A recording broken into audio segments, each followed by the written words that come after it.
Jackets.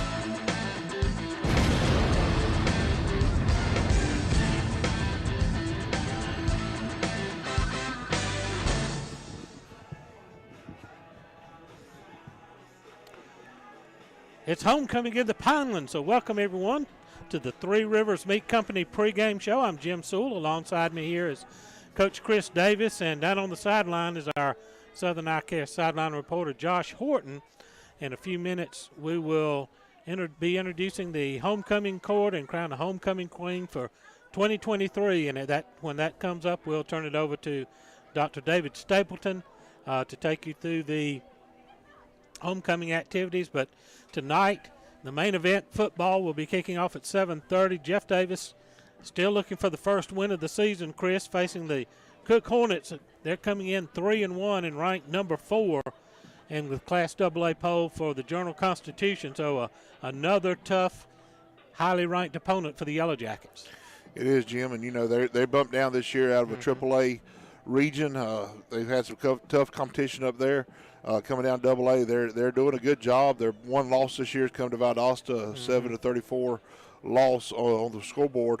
And a game that a lot of people said was a lot closer than what the scoreboard indicated. Most definitely, and you know they got big wins over traditional powerhouses in Single A, which is Brooks and Clinch, and you know, so Cook's coming in on a riding a high, I would call it. Yep. You know, and the Yellow Jackets looking to get their footing up underneath them and get their first victory of the season tonight.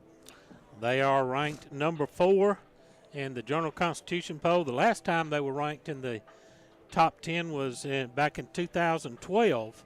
So, you know, they're riding high, like you said, and under first-year head coach Byron Slack. It's his first year at Cook. Second year overall as a head coach. He has a overall record of 7-6. I believe his other year as a head coach, I think, was at Hillsgrove. But he's done a tremendous job there at Cook since taking over the reins there.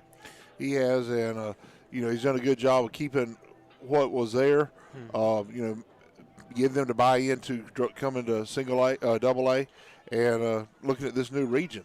And so, you know, he set it up so that they had some tough competition up front. They had some success, and some big success for that area.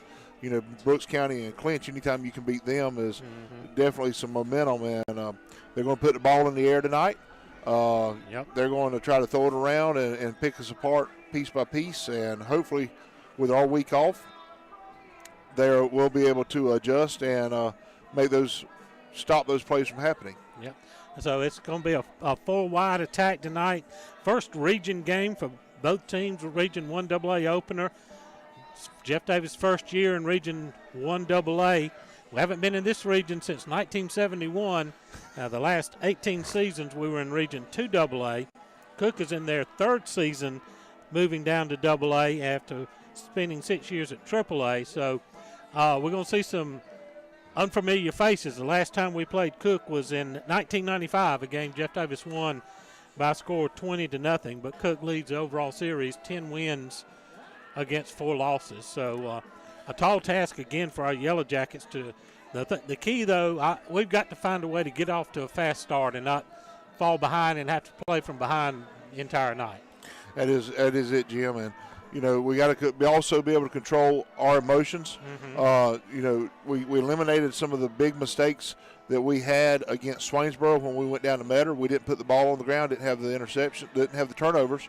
We also cut down our penalties. Right. But we let Metter get out to a big start. We talked about it. We won the second half down there. If we could come off with that momentum of winning the second half against Metter, which was a very good team, and come back, we had an off week, take that momentum and come into tonight and can start where we finished. Right. This could be a very good game tonight here at Yellow Jacket Stadium.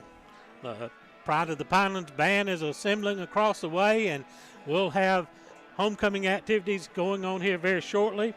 Right now, we're going to take a 2-minute timeout, get some words from our sponsors. We'll be back after this break. This is a Three Rivers Meat Company pregame show on the Jeff Davis Hospital Sports Network.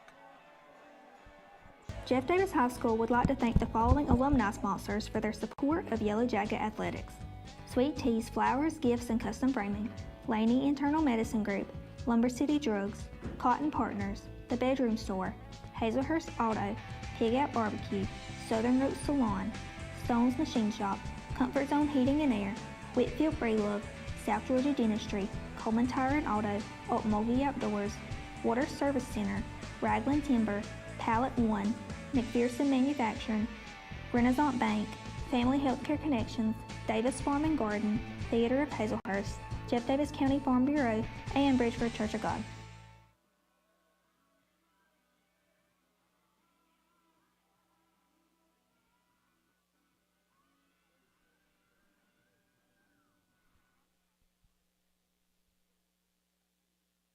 Make tailgating easy and delicious with help from Three Rivers Meat Company in Hazelhurst. Three Rivers Meat Company offers specialty cuts of beef, pork, chicken, and seafood. They also have several types of the in-house made fresh sausage. If you need a grill, they're the exclusive dealer for Traeger Grills in Hazelhurst. To place your order in advance, call 912-551-9621 or visit their beautiful meat counter at 90 West Coffee Street. Go Jackets from Derek Wooten and the meat professionals at Three Rivers Meat Company in Hazelhurst. At Altamahal Bank and Trust, we strive to help you live your best life. That means offering loans for nearly any dream or goal. With competitive rates, local processing, and quick decisions, we can customize a loan to fit your needs. This is Misty Boatwright, Relationship Manager at the Hazelhurst branch. Come see me today at 57 North Tallahassee Street or visit our website at altamahal.bank.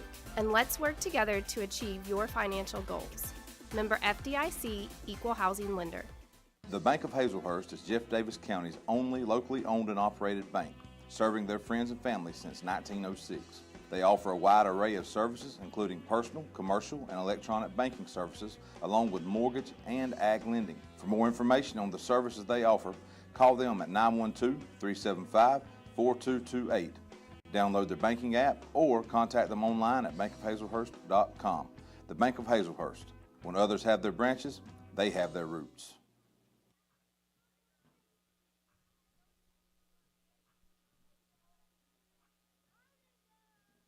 Back here on the Three Rivers Meat Company pregame show, Jim Sewell, Chris Davis here, and we'll check in with our sideline reporter Josh Horton here as we go along tonight. We appreciate once again Mr. Riles and his students who have put on this tremendous video production, all the work they did to the ads that you just saw, and we'll see through the remainder of the broadcast tonight. They've done a tremendous job, and we appreciate all of our great sponsors, and we're proud to be able to put them out a quality product to represent their business. That's it. The graphics are from Jess Lawson's class, and the Lauren Helton's helping some with this. It's a community effort for the sponsors. It's been a school project to get this off, and we are pleased just weekly by what we're seeing. And it's as top of the line as we can do, and as we go, we're kind of improving with it a little bit each week, and we're getting used to a new setup, and Mr. Riles and his students are getting used to the way we do things. So we've got the bugs worked out from the early season, and we're bringing a quality product to us. Appreciate all those that have been supporting us on our YouTube channel, on the Jeff Davis School System YouTube channel, as well as our audio feed that is coming to you on Network One Sports.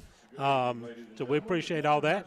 And we will be turning this thing over here very shortly for the homecoming activities. Chris, always a big-time homecoming, an exciting time for the kids, a headache for coaches. That it is, because there's always a distraction. Thankfully, you ain't got to worry about the tucks or those type things, but there's still a distraction. Last night was a great parade. Community came out, did a great job cheering on the band, the cheerleaders, the 8U baseball team, state champs for the rec department. The representatives, court representatives, were all going through the parade last night. Big turnout for them. We had the bonfire here. So those are distractions that the football team's having to overcome, because inevitably they're thinking about it. There's the dance tomorrow night. They're going to go out to eat. They're going to do some of those type things.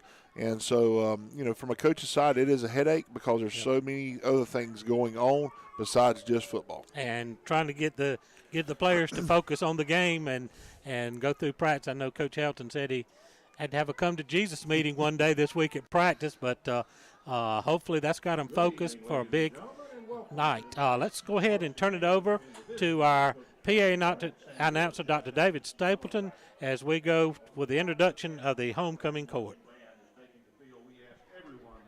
Rise and remove your hats as we honor the United States of America with the playing of the national anthem. Tonight, the national anthem is being performed by your Yellow Jacket Band, directed by band director Nicholas C. Estapiou. Ladies and gentlemen, our national anthem.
Please remain standing for the Pledge of Allegiance. I pledge allegiance to the flag of the United States of America and to the republic for which it stands, one nation, under God, indivisible, with liberty and justice for all. Thank you. You may be seated.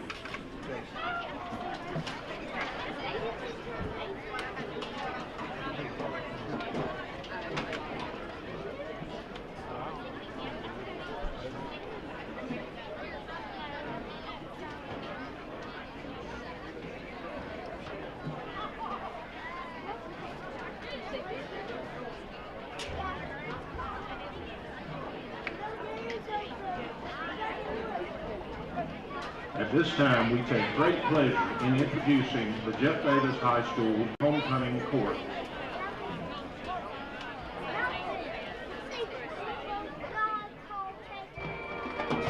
The ninth grade representative is Miss Peyton Lytle. Peyton is 14 years old. She is the daughter of Chris and Kayla Lytle. She is being escorted tonight by her grandfather, Ricky Lytle. Peyton is involved in the Jeff Davis High competition cheer and is a member of the Beta Club. She attends Long Hill Methodist Church. Ladies and gentlemen, ninth grade representative, Miss Peyton Lytle.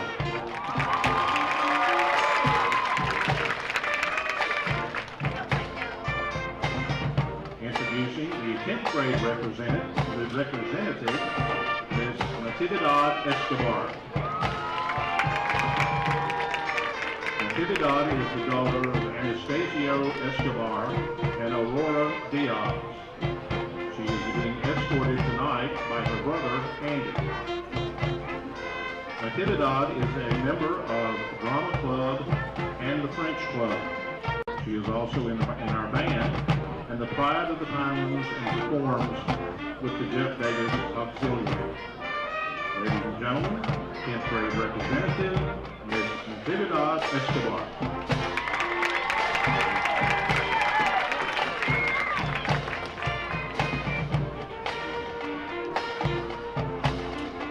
Introducing the 11th grade representative, Miss Noelle Nunez. Noelle is the daughter of Chris and Anna Nunez. She is being escorted tonight by her father. Noelle is a member of the FFA. She is also on the tennis team and is involved with tennis camps and tournaments. During her free time, she enjoys spending time with friends and family. 11th grade representative, Ms. Noelle Nunez.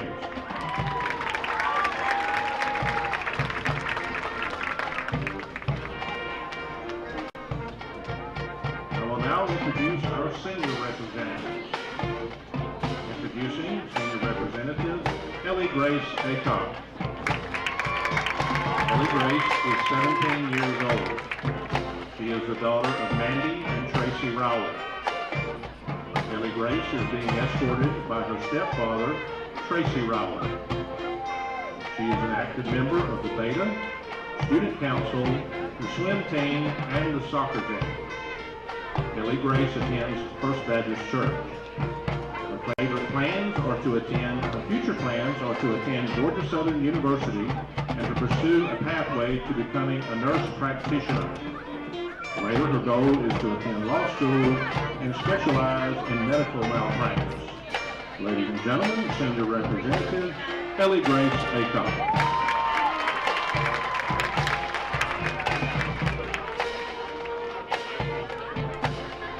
Introducing Senior Maya Conway.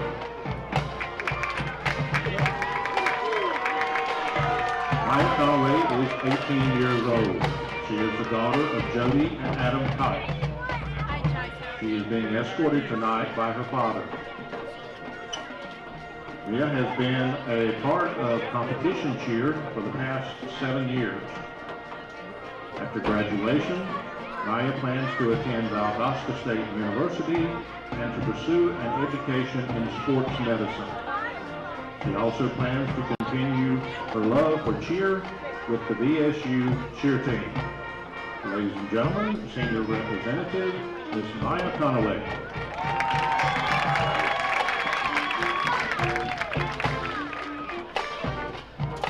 Introducing Senior Representative Ms. Celine Flores.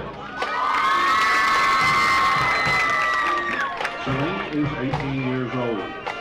She is the daughter of Marlene Hernandez and Abel Flores. She is escorted tonight by her brother-in-law, Carlos Lopez. Celine is the goalkeeper for the varsity soccer team. In the off-season, she enjoys playing travel soccer. Celine plans to attend college and play soccer at the next level. She wants to study psychiatry so that she may help those who struggle with mental illnesses. In everything she does, she just wants to make her mother proud. Ladies and gentlemen, Senior Representative Ms. Celine Flores.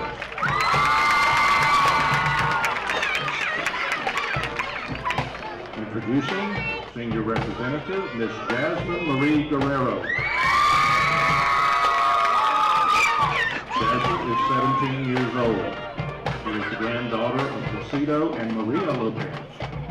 Her escort tonight is her grandfather. Jasmine is a member of FCA, Beta Club, and the Spirit Cheerleader for all 4 years of high school.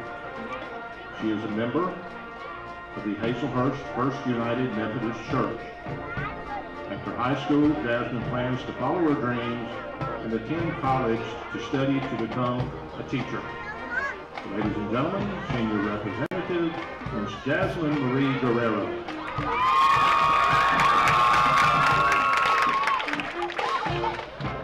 Introducing Senior Representative Ms. Alexis Stone. Alexis is 18 years old. She is being escorted tonight by her father.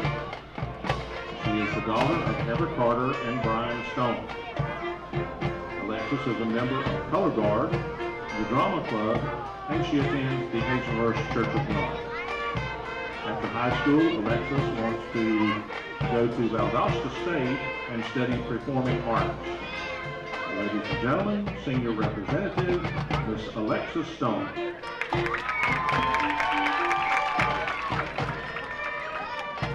Introducing Senior Representative Ms. Hannah Work. Hannah is 17 years old.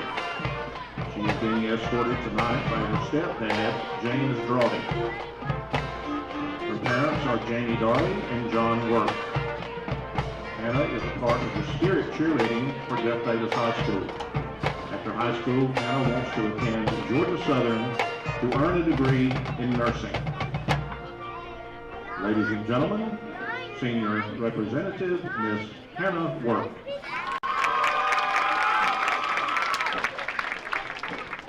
Thank you to the Jeff Davis FFA Floral Design Team for donating and designing the flowers.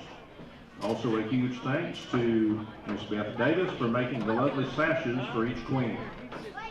On behalf of the Diamond Gallery, we will present this young lady with an annual Homecoming Queen charm. Please join us in welcoming the 2021 Homecoming Queen, Miss Zoe Marchant, to the field. Zoe will be crowning this year's Homecoming Queen. And now, ladies and gentlemen, announcing the second runner-up for the 2022 Homecoming Queen, Miss Alexis Stone.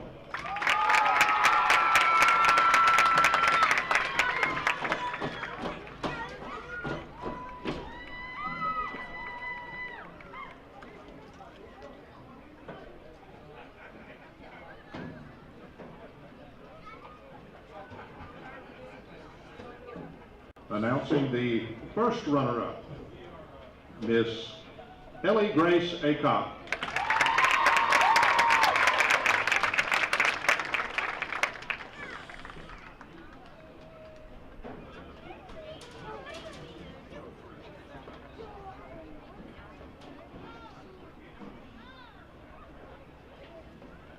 And ladies and gentlemen, congratulations to tonight's Homecoming Queen. The Homecoming Queen for Jeff Davis High School for 2022, Miss Celine Flores.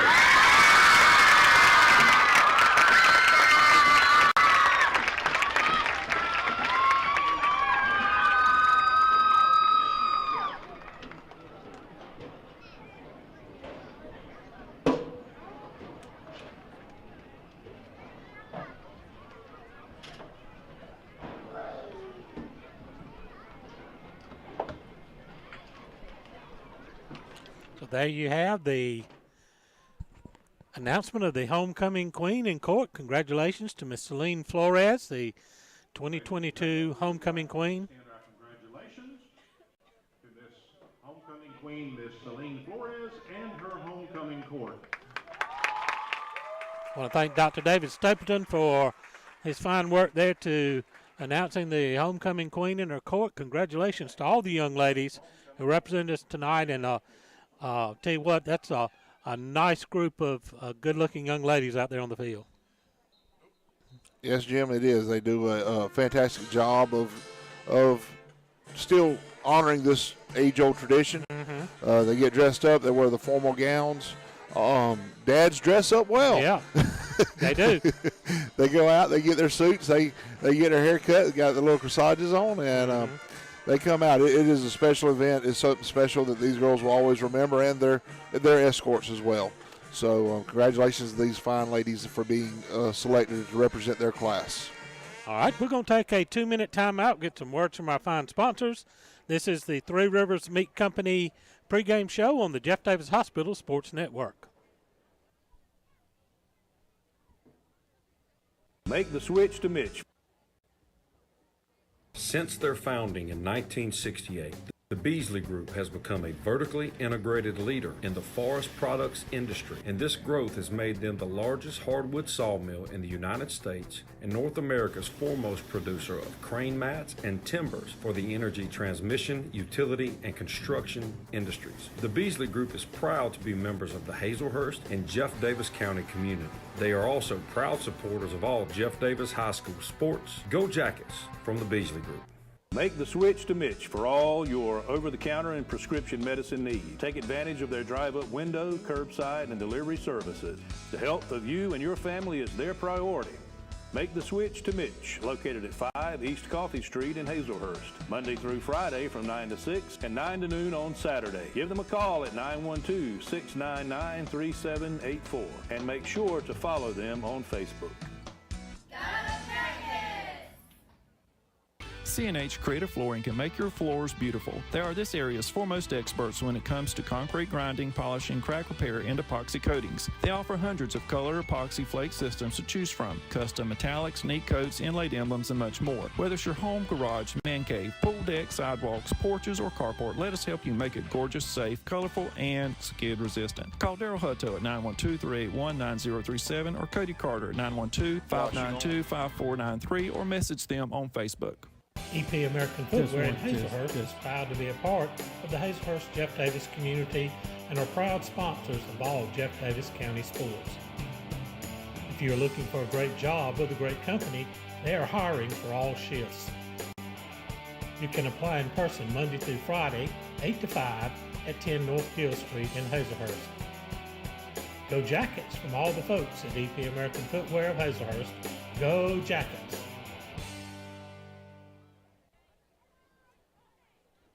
Welcome back to the Three Rivers Meat Company pregame show. We're here on the Friday night high school football. Jeff Davis will be taking on the Cook Hornets here in our Region 1AA opener coming up here shortly. We're going to check in right now with our Southern Eye Care sideline reporter, Josh Horton. Josh, did you get a good look at the Hornets down there? They were warming up pregame. Guys, I did. And you, as you've seen on film, as you've seen them come out, they're big. They're physical. We know that. We know they're going to pass the ball. And of course, when you got that size line, you got enough time to sit back and pick apart a defense, and hopefully we can overcome that tonight and just play with jacket pride. All right. Well, thank you, Josh. That's a tall task, as we talked about, Chris, facing the Jackets against the number 4 ranked team in Class AA.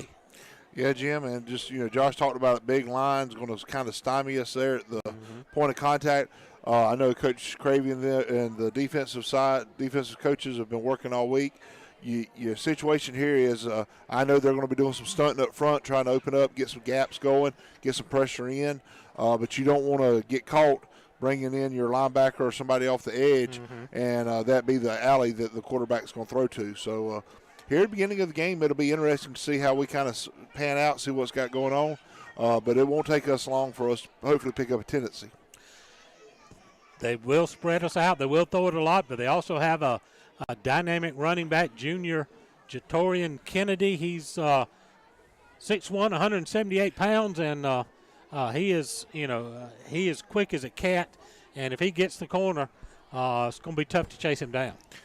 Yeah, and was the reason he is so good. Not taking anything from him being able to run inside the tackles, but whenever you've got a game and you got everybody spread out, it kind of opens up the field because if you don't have someone that can play man coverage out on those receivers, now all of a sudden you're going to be stretched a little bit thin, which is going to allow that running back an opportunity to do what he's got to do to make a play. We're going to run down right now the starting lineups for Jeff Davis tonight.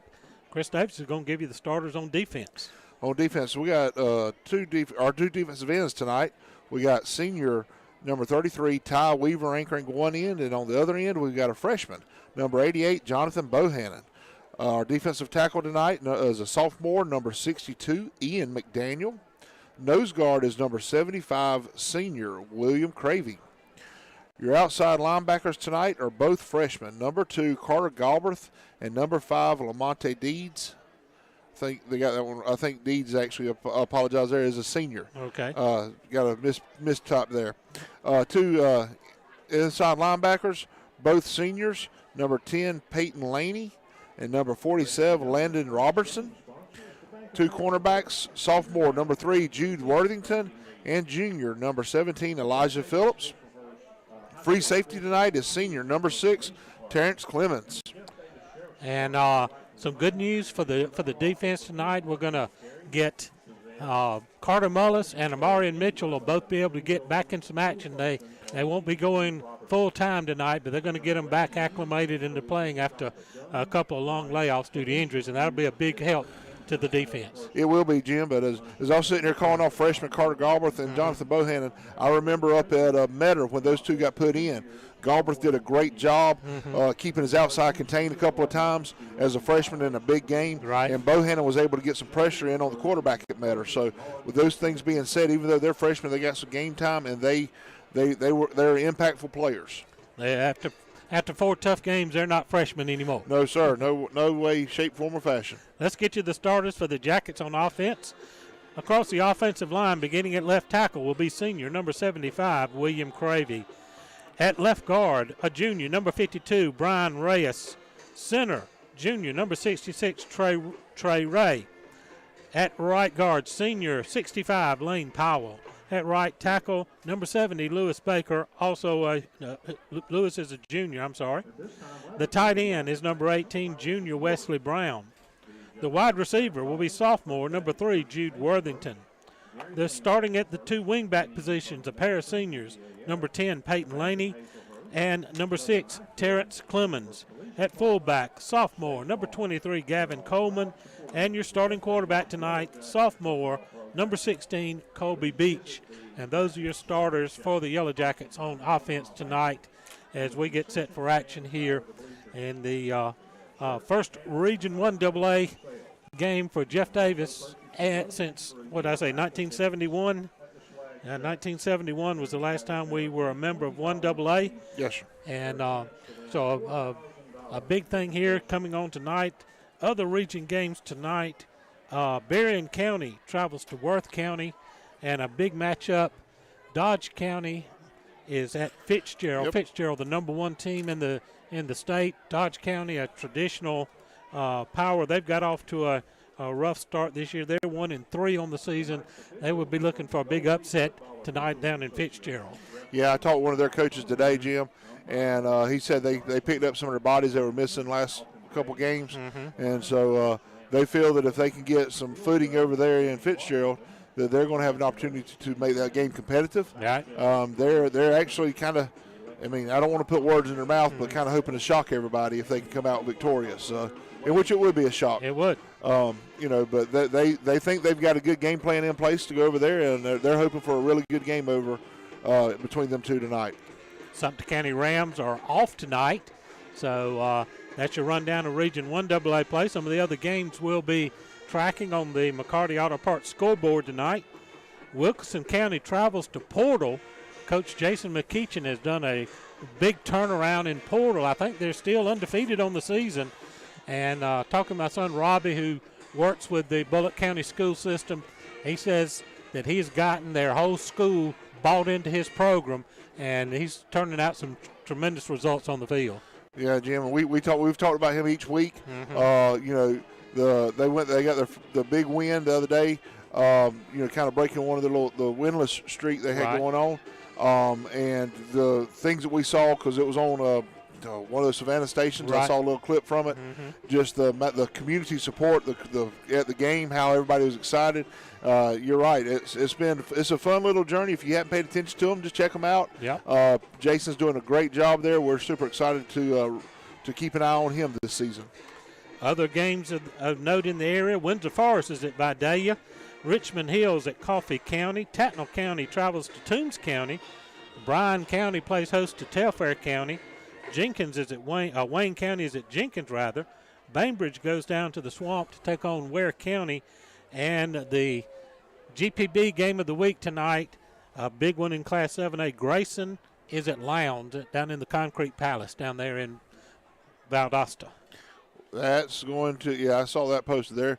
They're looking for that stadium to be packed and rocking tonight, as that's two big powerhouses going at it in 7A. Is that number 1 and number 2? I think it may be. I know.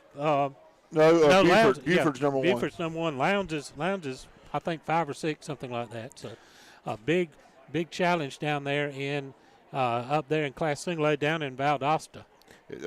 I will give you the update.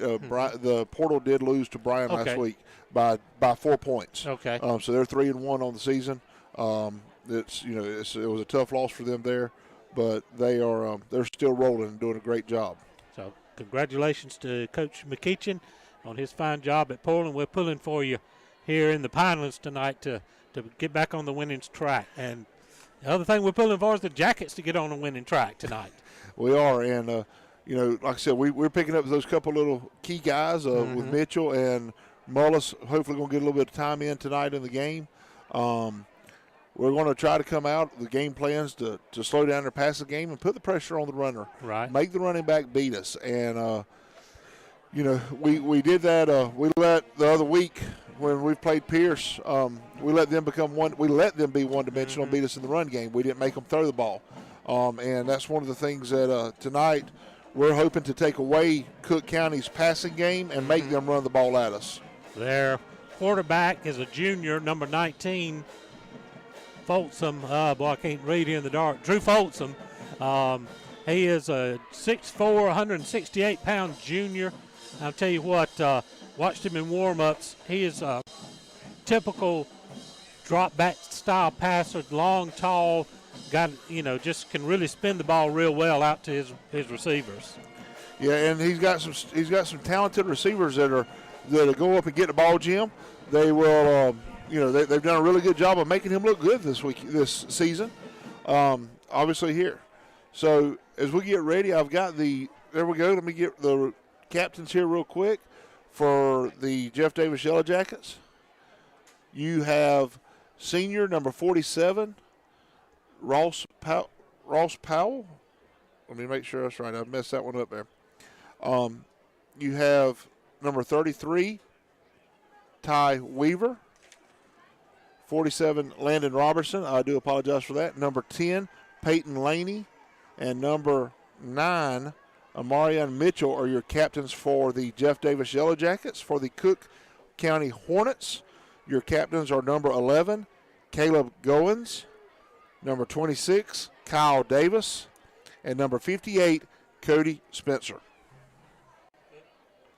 Cook in their white jerseys, black pants, the black helmets, and Jeff Davis with the gold jerseys, the navy blue pants, and, of course, the navy helmet with the interlocking JD. So the captains are making their way towards the middle of the field and having the coin toss here coming up in just a few minutes. We are here on the Three Rivers Meat Company pregame show. We thank everyone for tuning in tonight. And we got a tough game, as we said. Fitzgerald and Fitzgerald and Worth County both are undefeated in our region going into region play tonight. Berrien County and Cook both are at 3-1. Dodge County and Sumter County at 1-3, and Jeff Davis coming in 0-4. These teams first met. Cook and Jeff Davis first played back in 1952, Chris. That was even before I was born. I would say, Jim, I don't remember that one. I do remember the last meeting. The last meeting was in 1995, a 20-0 Jeff Davis win. Yes, so, it was the beginning of the season. Jeff Davis 0-4. First time we started the season 0-4 since 2005. So time to get that turned around. Yes, sir. It's you talked about us first time we've been in 1AA in a long time, but some of these opponents are familiar faces. We have seen them in region play before, Berrien being one. Right. Fitzgerald's bounced in and out of the region with us before. So, and Dodge has been in and out of our region. Right. So, it's all the most unfamiliar ones out of this group would be Worth and Sumter. Right. And Cook, like I said, we haven't seen them since 95. So, which means none of these kids on this team know who Cook County football is. That's right. So, I believe the Jackets won the toss and have elected to receive. And Cook will be kicking from our left to our right. So we'll be set for kickoff. Let's take a 60-second timeout, get some words from our sponsors. We'll be back with the opening of the game after 60 seconds on the Jeff Davis Hospital Sports Network. Experience a better way to bank at Interstate Credit Union in Hazelhurst, where they offer a wide variety of loans. Interstate Credit Union is second to none when it comes to low rates and great customer service, specializing in personal loans, new home and construction loans, and automobile loans, as well as many other types. Their broad services include personal checking, savings, business, in-person, online, and mobile banking, and much, much more. Visit them at 14 Hinton Street or call 912-375-0640, or you can contact them online at interstatecu.org. At Jeff Davis Hospital in Hazelhurst, we are committed to building a healthy community. We use the latest technology, and our knowledgeable team members provide exceptional state-of-the-art care to our local community and surrounding areas. We provide a respectful understanding of care for our patients and their loved ones. For more information about Jeff Davis Hospital and the services we provide, call 912-375-7781 or visit us online at jeffdavishospital.org. Back here at the Pinelands, we're getting set for the Mitch's Pharmacy opening kickoff. Coming up, Jeff Davis will receive the opening kickoff, and the Cook Hornets will kick away. And Chris, beautiful night for football. Got a little taste of fall weather here tonight. Official first day of fall as it came into play last night. And it's a beautiful day. The temperatures dropped a little bit, and it's that time of year. Lady Jacket softball team got a big win earlier this week, a non-region win over a ranked team, and by day a 10-0 shutout. And boy, that's a big win because that's been a big rivalry over the years and a lot of close games. It is, Jim, and it's been a long time since that big of a gap's happened. Typically, it's been a 1-run, 3-run game, but we've got Elijah Phillips, and 21 is MJ Hankerson back to return here. Christian Briones has it teed up, and there's the kick. Short kick going to the far side. It's going to be Robertson. Taken by Robertson on the short kick. He's going to get up near the 35-yard line, and that's where the Jackets will go to work in their first possession of the ball game. They make it the 37-yard line. They're going to put it at the 35, so it was, or is the markers blocked? Nope, 34. At the 34. But you're talking about the softball, Jim. We've been in regional Vidalia forever, and they've been battling for that region title the last 3 or 4 years. But this game this past Wednesday, we ruled them 10-0 in 5, and that was just an abnormal win in the aspect of the score. But definitely some momentum for the Lady Jackets as we're starting to wind up region play with Fitzgerald next week, Thursday, and Dodge the next following week. Latrell Sellers splits to the far side. Going to get the handoff on the sweep near side. That is stopped for a loss on the play. Landon Robertson on the carry. And no gain on the play, so it's going to be 2nd down and 10. May have lost a half a yard maybe. So let's call it 2nd down and 10.5. As Cook, we talked about how quick they were. They got one really big guy down at the nose, but the rest of their guys look real athletic. Jim, at nose guard's also their left tackle. Bryson Wilson, that kid is 6'5", 320, and has some agility. Yep. Jackets break the huddle. Now we split to an unbalanced line. Going to run Peyton Laney to the far side. He's trying to turn the corner. He's going to be dropped in the backfield for a loss on the play. Loss of a couple there. It's going to bring up 3rd down and long as Cook, again, just stormed through the line of scrimmage. They did, Jim, and we're going to have to do something to stop them down there a little bit. They're opening up some gaps with their defensive front now. They just swapped out. They took out the bigger guys up front. I guess they were figuring we're going to try to move it out. Brought in some smaller guys. Number 4 there is a very tall individual from up here. I don't see his size on this sheet, but 4 is coming in. Rashad Tippins. He's a defensive tackle, little lanky guy. See what he can do here. Probably just to get his hands up. Their little dime package. Sellers is going to split out, and Landon Sellers is going to come out with him. Landon Robertson, rather, is going to come out with him. A whistle, and I believe they're going to get the Jackets. I don't believe we were set completely before the snap, and it is going to be procedure against the Jackets. So that'll back us up to the 27, make it 3rd down and about 17. Jim, it's not what we wanted to do with getting the opening drive here, opening kickoff. We got to slow them down some from here because, like you said, they're coming through the middle pretty quick. Try to cut down some of this long distance here on 3rd down and maybe to get a little more distance on a possible punt coming up and not give them really good field position. Again, Latrell Sellers, rather, is going to come to the near side. Come to the line. Beach going to roll near side, looking to throw, still rolling. Good block. Looking, got a man open downfield. Complete. Oh! In and out of there. Good play by number 18, Mustafa Tippins by Cook County, as we had it complete to downfield and knocked it out of his hands. Tell you what, Jim, I got to give some credit here. Lane Powell was blocking backside for Colby Beach as he rolled out right here. Ended up taking a defender into another defender to protect his quarterback. Phenomenal job by that lineman there to keep moving his feet and keep pressure off of his quarterback. We got Carter Mullis in to punt tonight. First time Carter's made it to the field. Nobody back deep for Cook there. Not thinking we're going to kick it away. Somebody back here. Oh, yeah. Now I see a man back deep. So Carter Mullis, his first punt of the season. Straight ahead kick. They blocked it, but a whistle before the kick. Fought over there. Our split out over there moved too early. So a big break right there. As they came right up the middle and got the block. But it's going to be a 5-yard penalty, move it back to the 22-yard.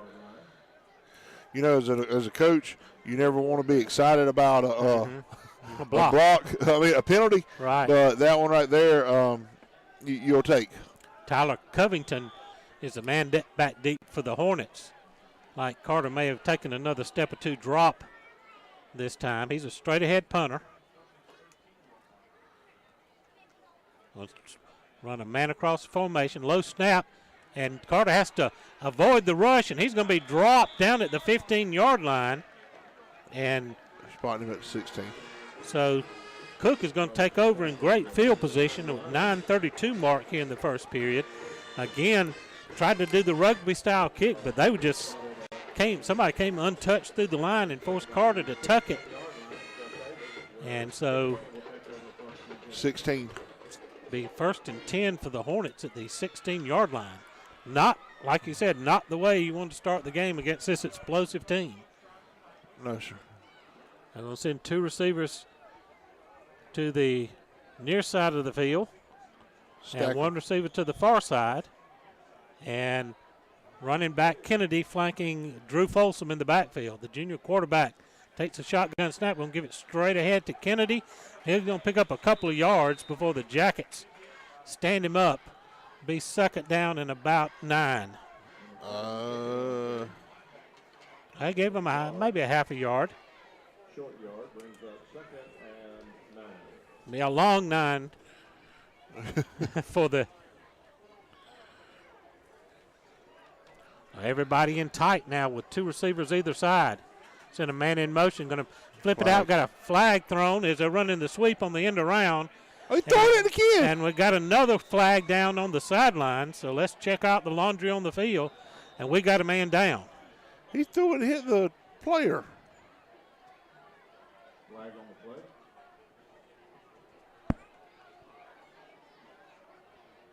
Robertson. Landon Robertson is the Yellow Jacket down on our Jeff Davis Walk-In Clinic injury report. Timeout on the field. Let's take a 30-second break. This is the Jeff Davis Hospital Sports Network. Dr. Kurt Munsayak and his healthcare professionals at the Jeff Davis Walk-In Clinic care about their patients. The Jeff Davis Walk-In Clinic offers prompt health care for acute sicknesses and treatments for a wide range of non-emergency illnesses and injuries. To make an appointment, call 912-375-4884 or visit them at 22 Cross Street in Hazelhurst. Go Jackets and God bless from Dr. Kurt Munsayak and his team at the Jeff Davis Walk-In Clinic.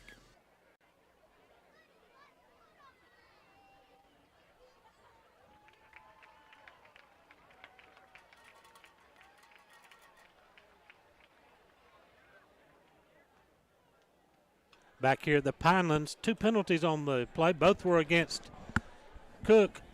You had a illegal shift and then a holding call. So ball's going to be moved back to the 21-yard line where it'll be 1st down, or 2nd down rather, and make it about 15.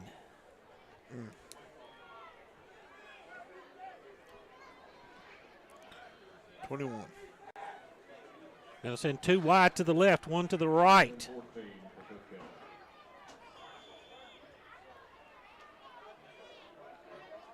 Folsom in the shotgun, taking the snap. Going to send the tight end sprinting out. Going to throw a wide receiver screen to the far side, complete.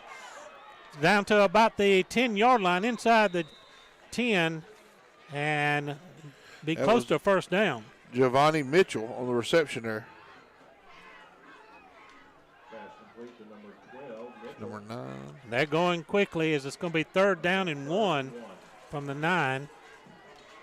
Hand off to Kennedy. He works his way through. He's got the first down and inside the 5 to about the 4-yard line. Let's call it the 3. Who carried that, Jim? I'm sorry. That was Kennedy, number 2. Number 2. Down to the 3. That's a 6. First and goal for the Hornets as they're going quickly with tempo. Again, handoff to Kennedy straight ahead. He's into the end zone for an EP American Footwear touchdown.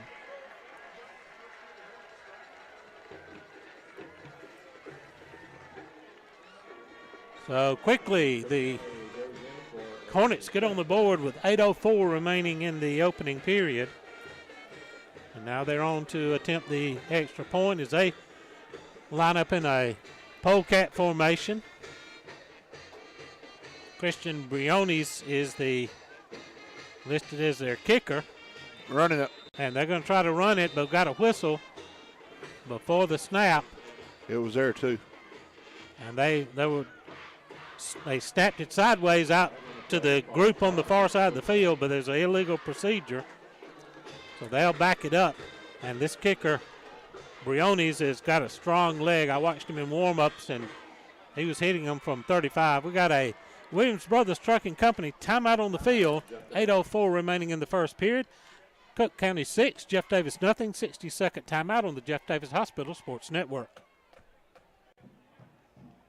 Need salvage parts for your new or late model car or truck? Then you should call McCarty Auto Parts, where parts arrive daily, Monday through Friday, 8 to 5, at their location at 118 Autumn Hall Road in Hazelhurst. Check out their inventory online 24/7 at McCartyAuto.com. If they don't have the parts you need, they'll find it. Call McCarty Auto Parts in Hazelhurst for all your salvage part needs. 1-800-329-7258.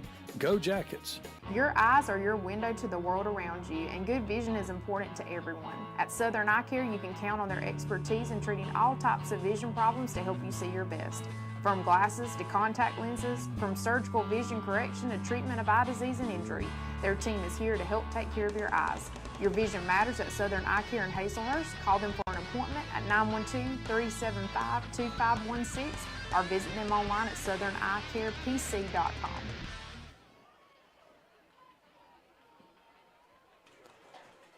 Crawford Randall is actually on to attempt the extra point. It's going to be from 5 yards further back, so he'll be kicking it from the 15.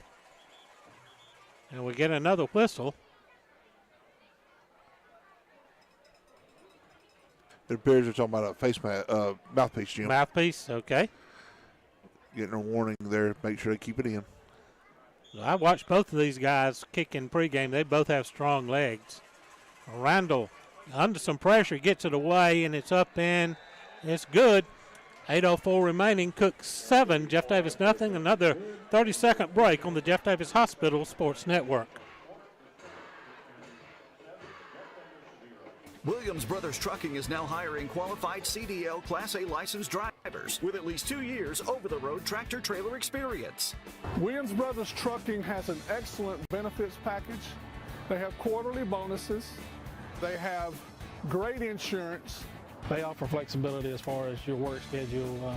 You're not really pressured into starting at any certain time throughout the day. Be home every day with family-owned and operated Williams Brothers Trucking. Apply now online. Go Jackets! Welcome back here to the Pinelands as Jeff Davis Yellow Jackets are ready to receive a kickoff from Cook County. Mitch's Pharmacy kickoff coming up. It is Randall Crawford who will. We still got Elijah Phillips and MJ Hankerson back deep. Actually, it's Crawford Randall. Had it backwards. Another short kick to the far side. Fair catch signaled over there at the 30-yard line. And so that's where Jeff Davis will start it here. Their second possession of the game. The first possession, we went the wrong direction. Quickly. So hopefully Yellow Jackets here can get ready and start answering that call. Jim, I tell you, I was sitting here watching those commercials. You know, we talk about it, we brag about it, but it has to be said, those students went and recorded that footage and put it together to make those commercial videos. Yeah, we certainly are really proud of the work they've done. Ty Weaver is, check that. Ty Weaver will be in the fullback position. Jackets come to the line quickly. Gonna give it to Weaver straight ahead. He's going to get a couple of yards up to about the 34-yard line. Heading in the right direction. A quick gain of 4. As the Jackets will be second down and 6. Actually, they start him at the 31, so it'll be second down and 7. 34-yard line, gain of 3, brings up second and 7. Jackets trail early, trying to get some momentum going here. Yeah, Cook's got their big boy out right now. He's not in the nose guard position. Jackets taking their time in the huddle, working the play clock, which is at 12. Going to break with rightfully 8 seconds to go. Sprint to the line. Again, Weaver on the carry inside. He's going to get up to about the 35, 36 for a pickup of 2 on the play. And bring up third down and about 4. Make it 3rd and 5, rather. So a big play here for the Jackets. Sophomore quarterback Colby Beach brings the play in from the sidelines.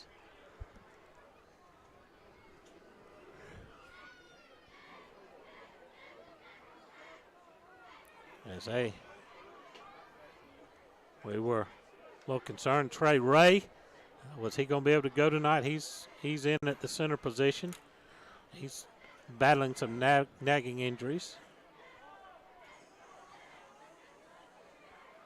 Jackson's going to come out in 2 tight end set. Sprint to the line. Got him. Clements starts in motion, and it looks like they jumped off sides, and that be close to giving the Jackets a first down.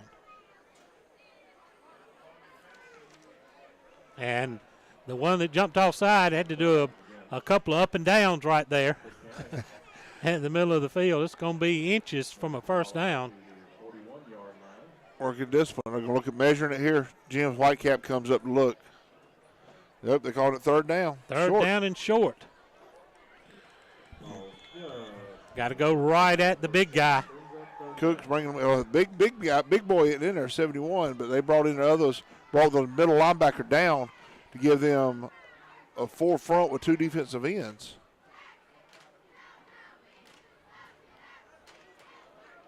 Come on, boys. Drake comes to the line quickly. Beach looks over the defense, double tight end set. Weaver the carry. He's fighting for yardage. I don't know if he got it as Cook got penetration quickly. They're gonna give it to the 42, Jim. All right, a good hard run there by Weaver. He really had to fight for that 1 yard. Let's check in with our Southern Eye Care sideline reporter, Josh Horton. Josh, that defensive line is giving us fits right now. Guys, they are. And like you said, when they pull that linebacker down and give them a 4-man front there with 2 defensive ends, they're giving our line a fit, but those guys just fired off the ball like they should. 1st and 10, Jackets at the 42. Everything is tough going against these Cook Hornets.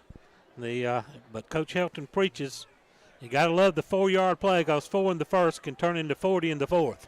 It is definitely the truth, Jim. Again, we shift into an unbalanced formation near side. Going to give it to Weaver straight ahead. He's hitting the backfield and dropped for a loss of 1 on the play. And now once again, they just pouring through right in up the gap on the A gap on us. Rashad Temple's there coming through, just causing havoc. Now they brought the big boy back in. Yeah.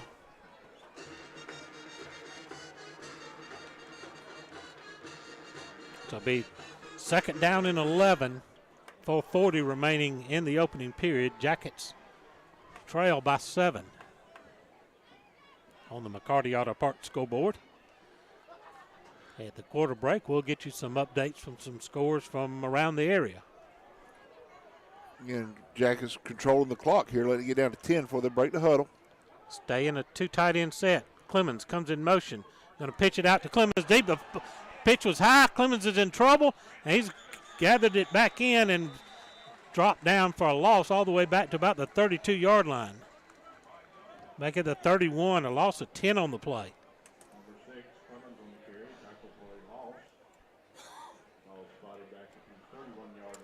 Well, that's going to make it 3rd down and 21. Looked like it may have been open, but the pitch was just a little high, and Terrence couldn't bring it in. No, sir, he got away from him there, but a smart move by him for them to go recover it. Yep. Now it's 3rd and forever here. And Cooks, again, changed up a little bit. They left the big boy in the middle, tried to stop us, but brought in the other guys a little bit quicker. So 3rd and long for the Jackets. Again, shift to an unbalanced line, 2 tight ends. Clemens in motion. Beach rolling far side. He's got a man open, complete at the 35, 36-yard line. But it's going to be well short of the 1st down.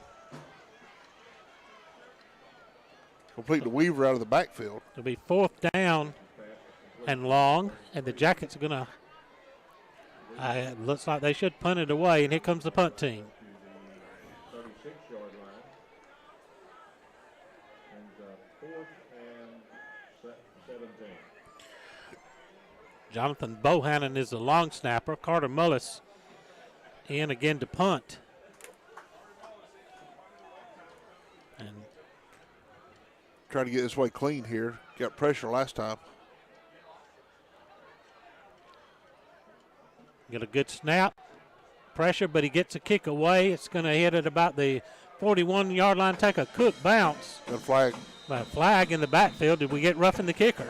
It looks like that they grazed him. Oh, nope, going to call it holes, what the signal is.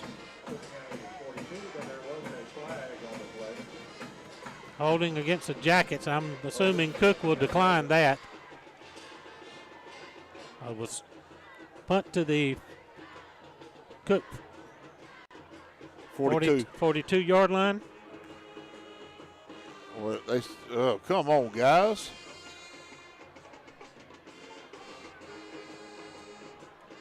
So 22 yards on the punt from Carter Mullis. So Cook will take over for their 2nd possession with 2:26 remaining in the 1st period. 42. I got trips to the far side of the formation. 1 receiver to the near side. 1 back in the backfield. Going to give the handoff far side. Running the sweep. Turning the corner. That's number 7, Stephen Pickett.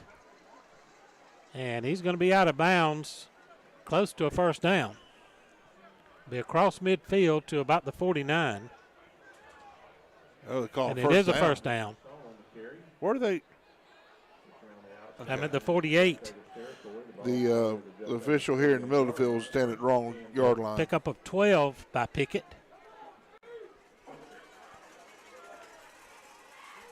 Folsom back, looking to throw. Now he steps up in the pocket. He's going to tuck it and run. He's got a wide open field down the far side. He's taking it down the far side. He's in the 30, the 20, and runs out of bounds around the 14-yard line, maybe the 15, they're going to say.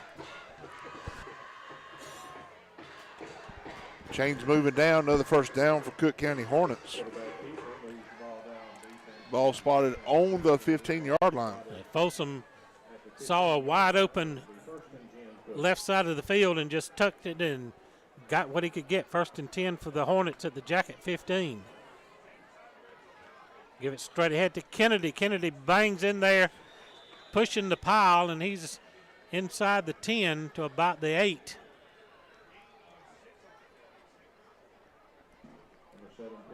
I'll mark him, I believe, at the 9. So pick up 6 will be 2nd down and 4 for the Jackets. It's Cook going tempo again, going quickly. Oh, we almost jumped. We did jump.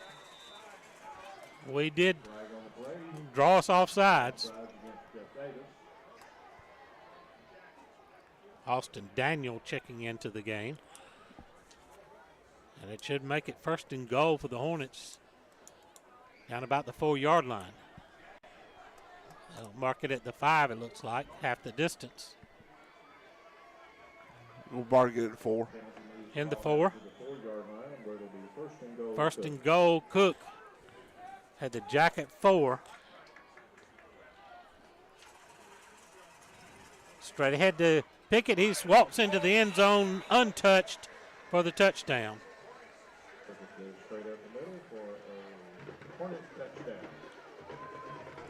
So that makes it 13-0 right now, waiting the extra point attempt with 1:12 remaining in the first period. That big offensive line just opened a huge gap, and Pickett could have walked into the end zone there.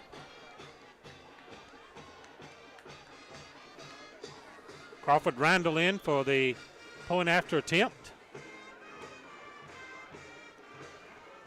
Gets it up and good. So Pickett with the EP American Footwear touchdown makes it Cook 14, Jeff Davis nothing, 60-second timeout. This is the Jeff Davis Hospital Sports Network.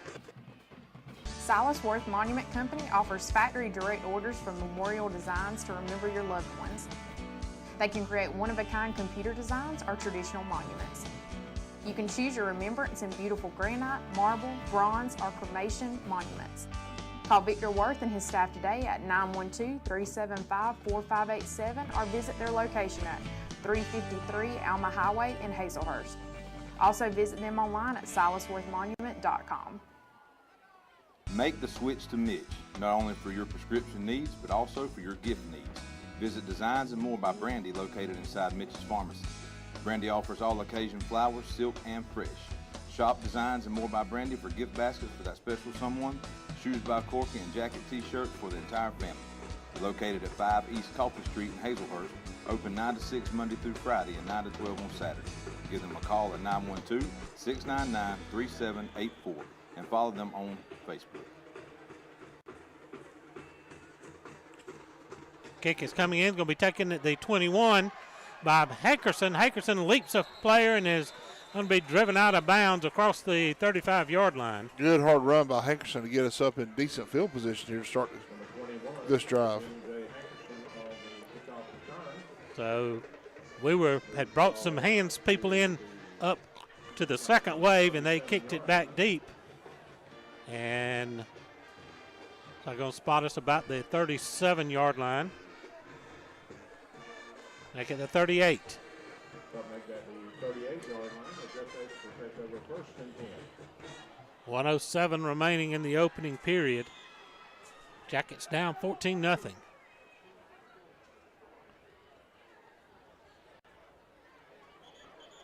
Going to get a whistle. What in the world? Seven's got to come out. Must have something on his uniform or equipment issue. Equipment issue. That's going to bring number 20, Tyler Walton, in at one of the safety positions. Ball on the near side hash. Latrell Sellers is going to split right, tight formation. Jackets come to the line. 2 backs in the backfield. Going to get a handoff to Clemens, but a flag and false start against the Yellow Jackets, and we just can't get out of their own way right now.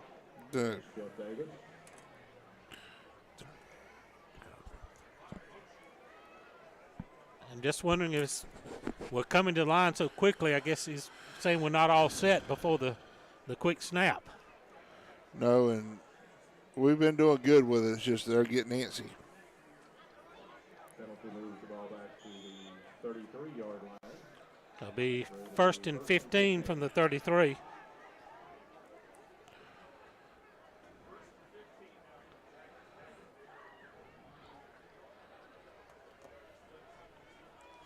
We'll send one receiver to the near side, a ball on the near hash. Jackets swift shift to an unbalanced line. Straight ahead hit the ball's loose, and Colby Beach was able to fall on it back at the 30-yard line. Tried to get it off to Ty Weaver on the fullback dive, but boy, again, once they were in the backfield just almost before the handoff. It was quick. They reacted. They're jumping at the snap count just making it very, very tough, difficult for us to get momentum going.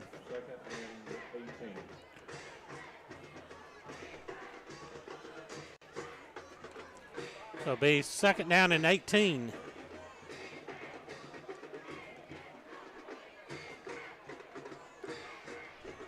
Clock winding down. We'll have to take one more snap here in the quarter. Sellers going to come to the short side of the field. Second and long. Going to run the inside handoff to Weaver. Nothing doing there. And a flag comes in late. As they're just jumping the A gap, and we're no answer for them right now. No, it's almost like face mask against Cook. So that's going to be close to getting the Jackets a first down. If it's a 15-yarder. Should be called motion personal foul. Yep, it'll be 15. That's going to bring it all the way up to the 47-yard line. Well, it'll be second down and about 3. Second down and 2.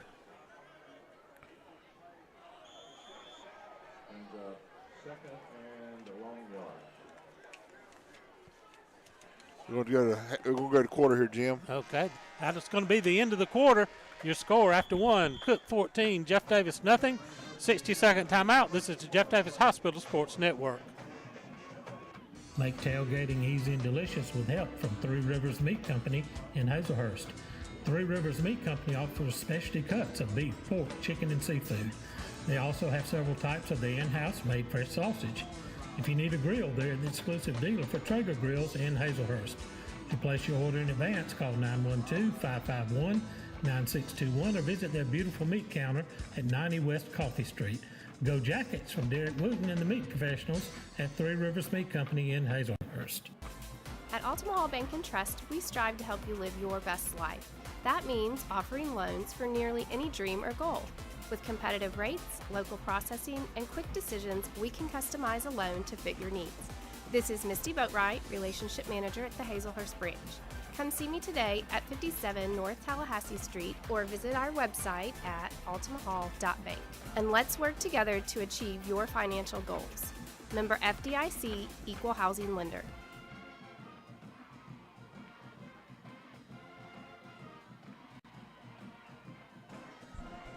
Start of the second quarter here at the Pinelands. Cook leads at 14-0.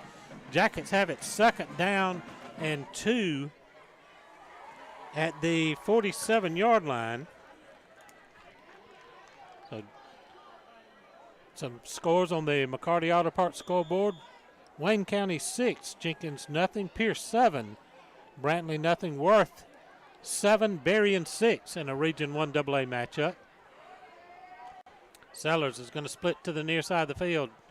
Jackets once again shift to an unbalanced line. Send Clemens in motion. Clemens is going to run the sweep near side. He's got the first down. Go with it! And he's cut inside at the 45 and into Cook territory all the way down to the 38-yard line, the biggest. Let's watch that again. For the Jackets. Instant replay here. You're on your Interstate Credit Union instant replay. You see, quick snap to Clemens. He's able to come around the corner. Great block there by those two individuals to open up the hole, get us all the way down to the 38-yard line. So 2, 3, another 5, score on the McCarty Auto Parts scoreboard. Coffee 7, Richmond Hill nothing.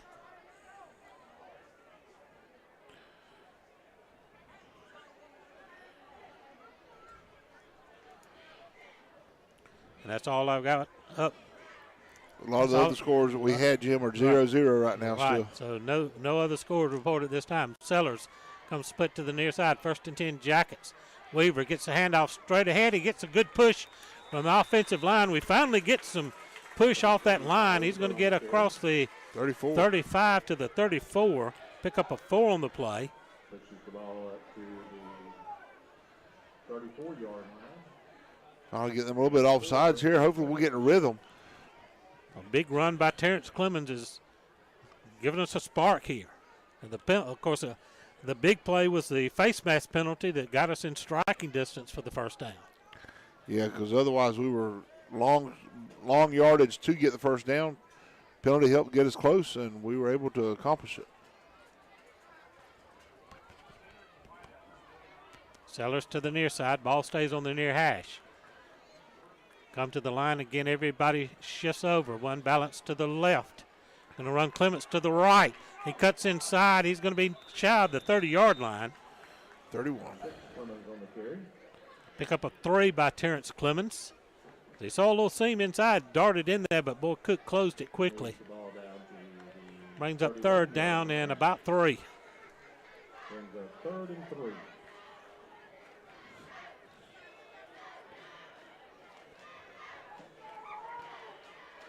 Jackets once again working the clock as Colby Beach gets the play call from Coach Lance Helton, comes to the huddle. Clemens, who leads the team in rushing, averaging almost 8 yards a carry coming into tonight's action. Tight formation. Jackets quickly to the line. Going to run the inside handoff to Peyton Laney, I believe. We faked it to Clement. We faked it to Weaver there going for the dive play, giving Laney running a little trap. And wasn't quite like the cross misdirection double handoff we run the crossbuck. This was just a little trap play up underneath with a big fake. And that's going to get it down to the 27-yard line. 32-yard line. And that will be 1st and 10 for the Jackets at the 27. Gain of 4 on that play.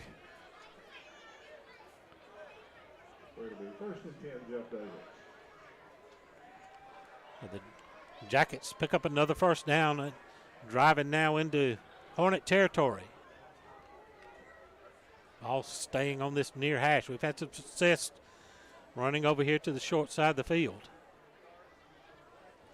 We shift the offensive line. We run unbalanced to the opposite side and bring it back to now we're unbalanced near side. Weaver straight ahead, fighting for the yards. He's going to be to about the 25. A pickup of a couple on the play.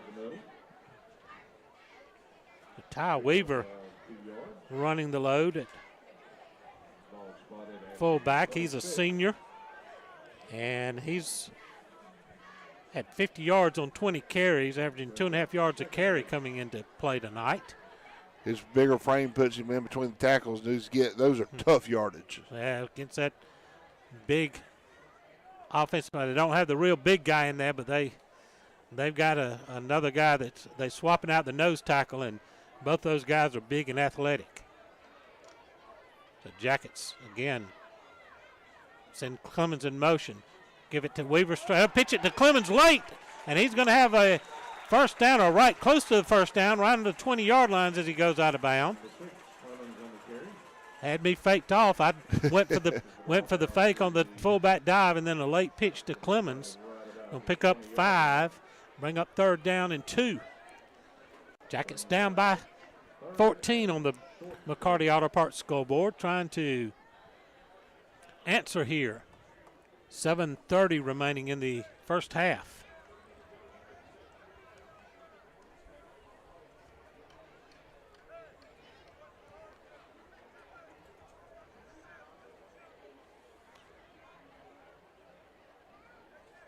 Jackets again working the clock. His play clock is down to 15. As Ray and Sellers break the huddle now, the rest of the team sprints to the line. Beach looks over the defense. Now he goes back under center. Off tackle run by Weaver. He's going to be close to the first down. They coming in at about the 17-yard line. That's going to be close, and it is going to be a first down. A pickup of 3 by Ty Weaver. And Chris is shifting the line late when they get to the line. Got to make the defense react to it. It is, and that is trying to get the defense off kilter and catching them standing up and moving. But I will say Cook's a couple of times just sat there. Mm-hmm. They're like, do what you want to do. They still anticipate us running it in between the tackles, and so they're not making much of an adjustment. Ball now moves to the middle of the playing field as it's 1st and 10 at the 17. Pitch to Clemens. Looking for room on the near side. He makes a good cut inside. He's going to be stopped shy of the 10-yard line. Make it looks like about the 12. So it'll be a 5-yard pickup.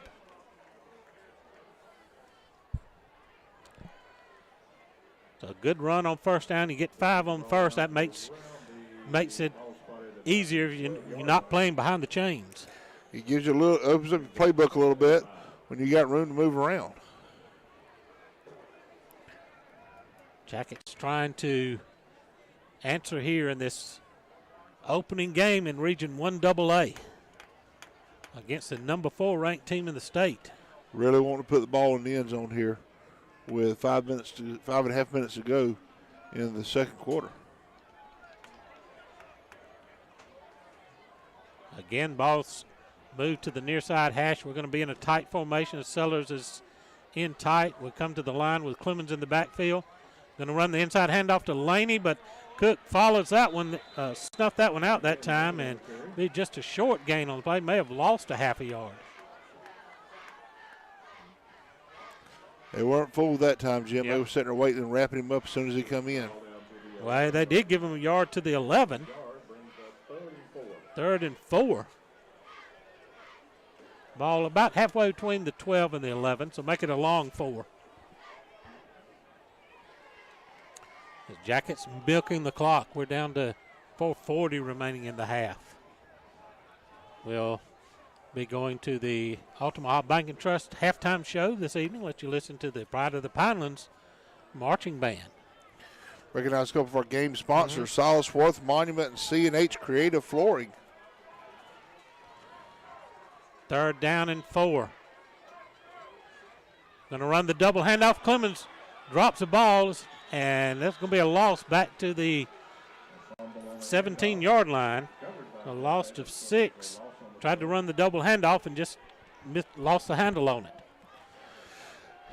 The more opportunities that you move the ball around like that, you're going to make that mistake every now and then. Yellow Jackets have done a pretty good job of securing it, but little miscommunication there. Looks like we're going to try a field goal here. 17-yard line. So it'll be a 17. They'll put it at the, check that. Yeah, they're going to spot it at the 24. It'll be a 34-yard attempt by Fabian Valdelamar. Bohannon, the snapper. Colby Beach, the hole. Gets a little bit of a wide snap, but a good strong kick. It's on the way, and a flag comes in. The kick is good, but let's check the flag.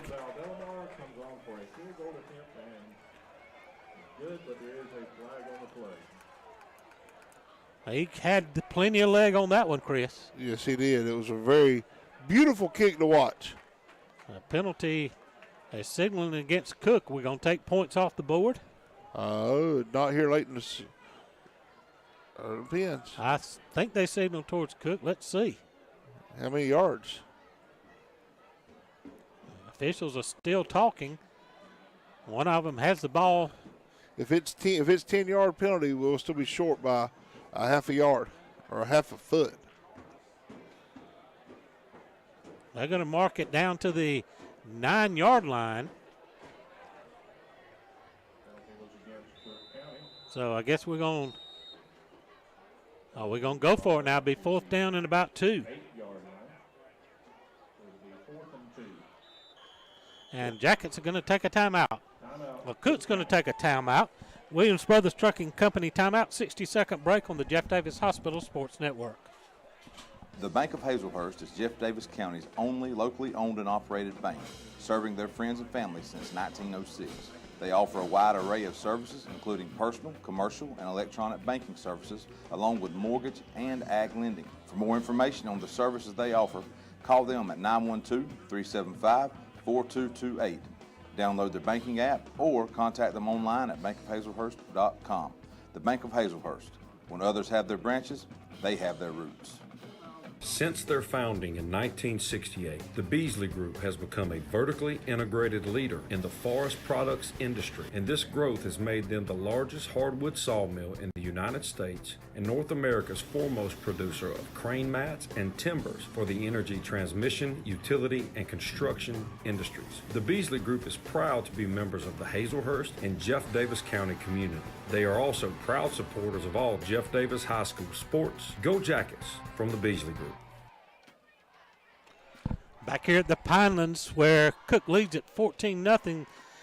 Fabian Valdelamar nailed a 34-yard field goal, but a hurdling penalty on Cook Hornets moves the ball down now to the 8-yard line, where the Jackets will have it 4th and about 2, and they're going to. Jim, we got a question on that. Yeah. If it is a spot foul and he hurdles our center who is holding the ball, and it was 4th and 10 yards and a foot, why is it not a foot you go here and we still got 2 yards to go? Well, half the distance instead of the 15. I got you. Or 10, whatever it is. So half the distance of the play. Clemens comes in motion. Colby back to pass. Got a man wide open in the end zone. Touchdown, Yellow Jackets. Big play there by Peyton Laney to come free across the middle. We're going to have that here for your Interstate Credit Union instant replay as Bush comes back, looks off the defender. Watch him here as he takes it. He's going to look off the defender. Laney's going to sneak in, go backside. The guy falls down, and we hit him in the end zone wide open for a Yellow Jackets score. So an 8-yard touchdown pass. That is Colby Beach's second touchdown pass of the season. Jackets run the swinging gate. Now they roll the gate closed as Fabian Valdelamar in for the extra point attempt. As we said, Jonathan Bohannon the snapper, Colby Beach the holder. A good snap, a good kick, and it's through there. So with 3:14 remaining in the first period, is Cook 14, Jeff Davis 7. Let's take 60 seconds on the Jeff Davis Hospital Sports Network.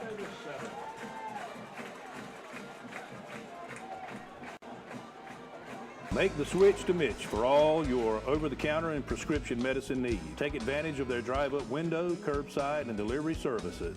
The health of you and your family is their priority. Make the switch to Mitch, located at 5 East Coffee Street in Hazelhurst, Monday through Friday from 9 to 6 and 9 to noon on Saturday. Give them a call at 912-699-3784 and make sure to follow them on Facebook.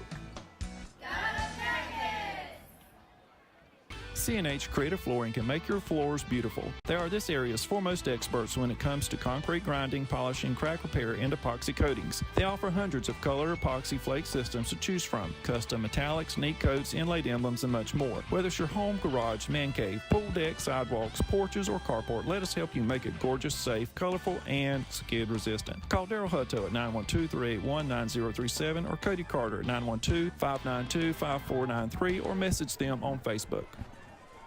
Fabian Valdelamar is teed up for the Mitch's Pharmacy kickoff. The kick's coming to the near side. It's going to hit it. The 30 is going to roll out of bounds.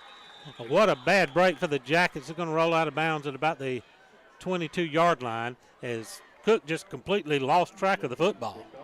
They did, and that's frustrating because if it goes out of bounds, they get the ball at 35. And that was a very much playable ball there, but the kid just lost it, and so therefore it's going to go against us. It was Colby Beach to Peyton Laney for the EP American Footwear touchdown to get the Jackets to within 7. Cook will take over first and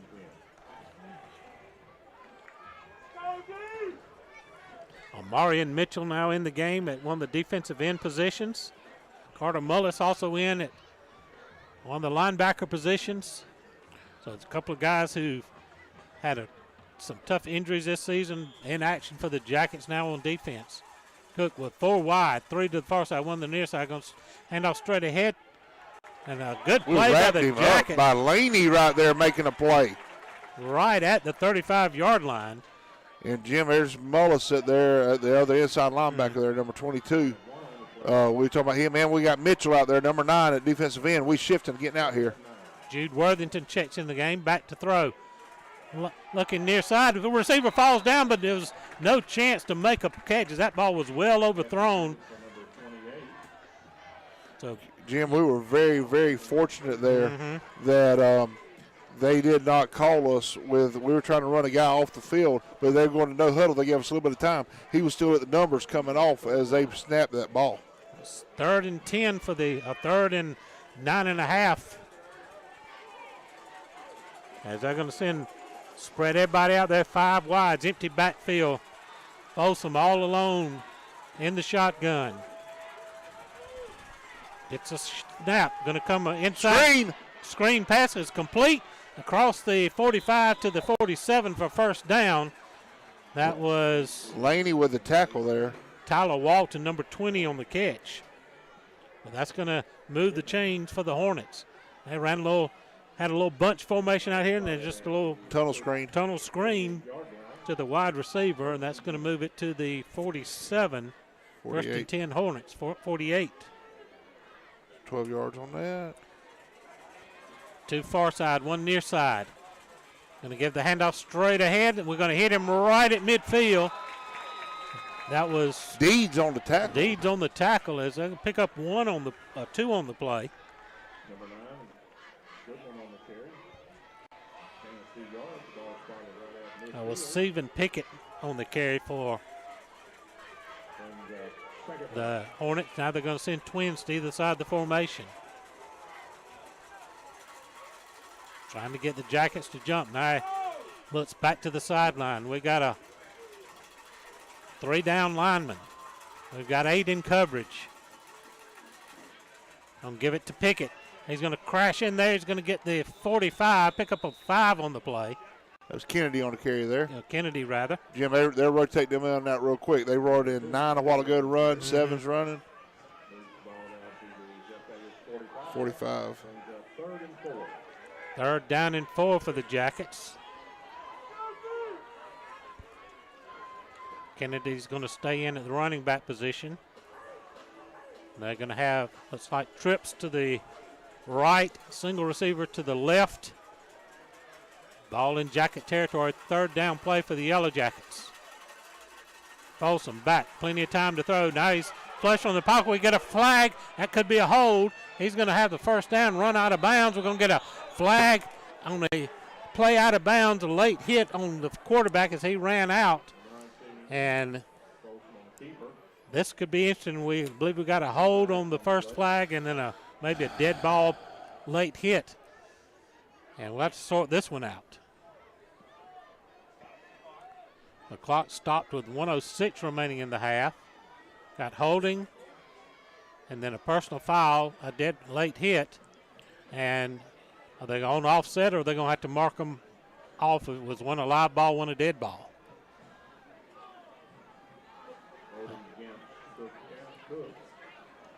So let's see what they're going to do here. All right, so he's... You're going to have to mark it off both ways, right? He's marking off the penalty against Jeff Davis. Is that 5-yard difference? 5-yard difference, so they'll move the ball to the 40, and it'll be a first down for the Hornets. Because it was a dead ball. The dead ball on the out-of-bounds hit. Right. So the hold was a live ball. If they'd both been live ball fouls, then it would have been offset. But since one was live, one was dead, you mark off both penalties. Trips to the far side, one to the near side. Folsom, quick throw out to the wide receiver screen. He drops it. What? The flag comes in late. Oh, my gosh. Right in the middle of the field, and let's check, see what this. We had. Looks like Austin Daniel tied up with big Bryson Wilson for the hook. That's going to be holding against the Hornets. So that'll move them back to the midfield stripe. 1:02 remaining in the half. And it'll be first down and 20. Check in with our Southern Eye Care sideline reporter, Josh Horton. Josh, Cook's trying to run tempo on us. Guys, they are. We're doing a good job on this edge right here, giving this guy a fit. So Daniel Folsom, rather, from the gun's going to give it to Kennedy straight. We hit him Big right play at the by line of Mullis.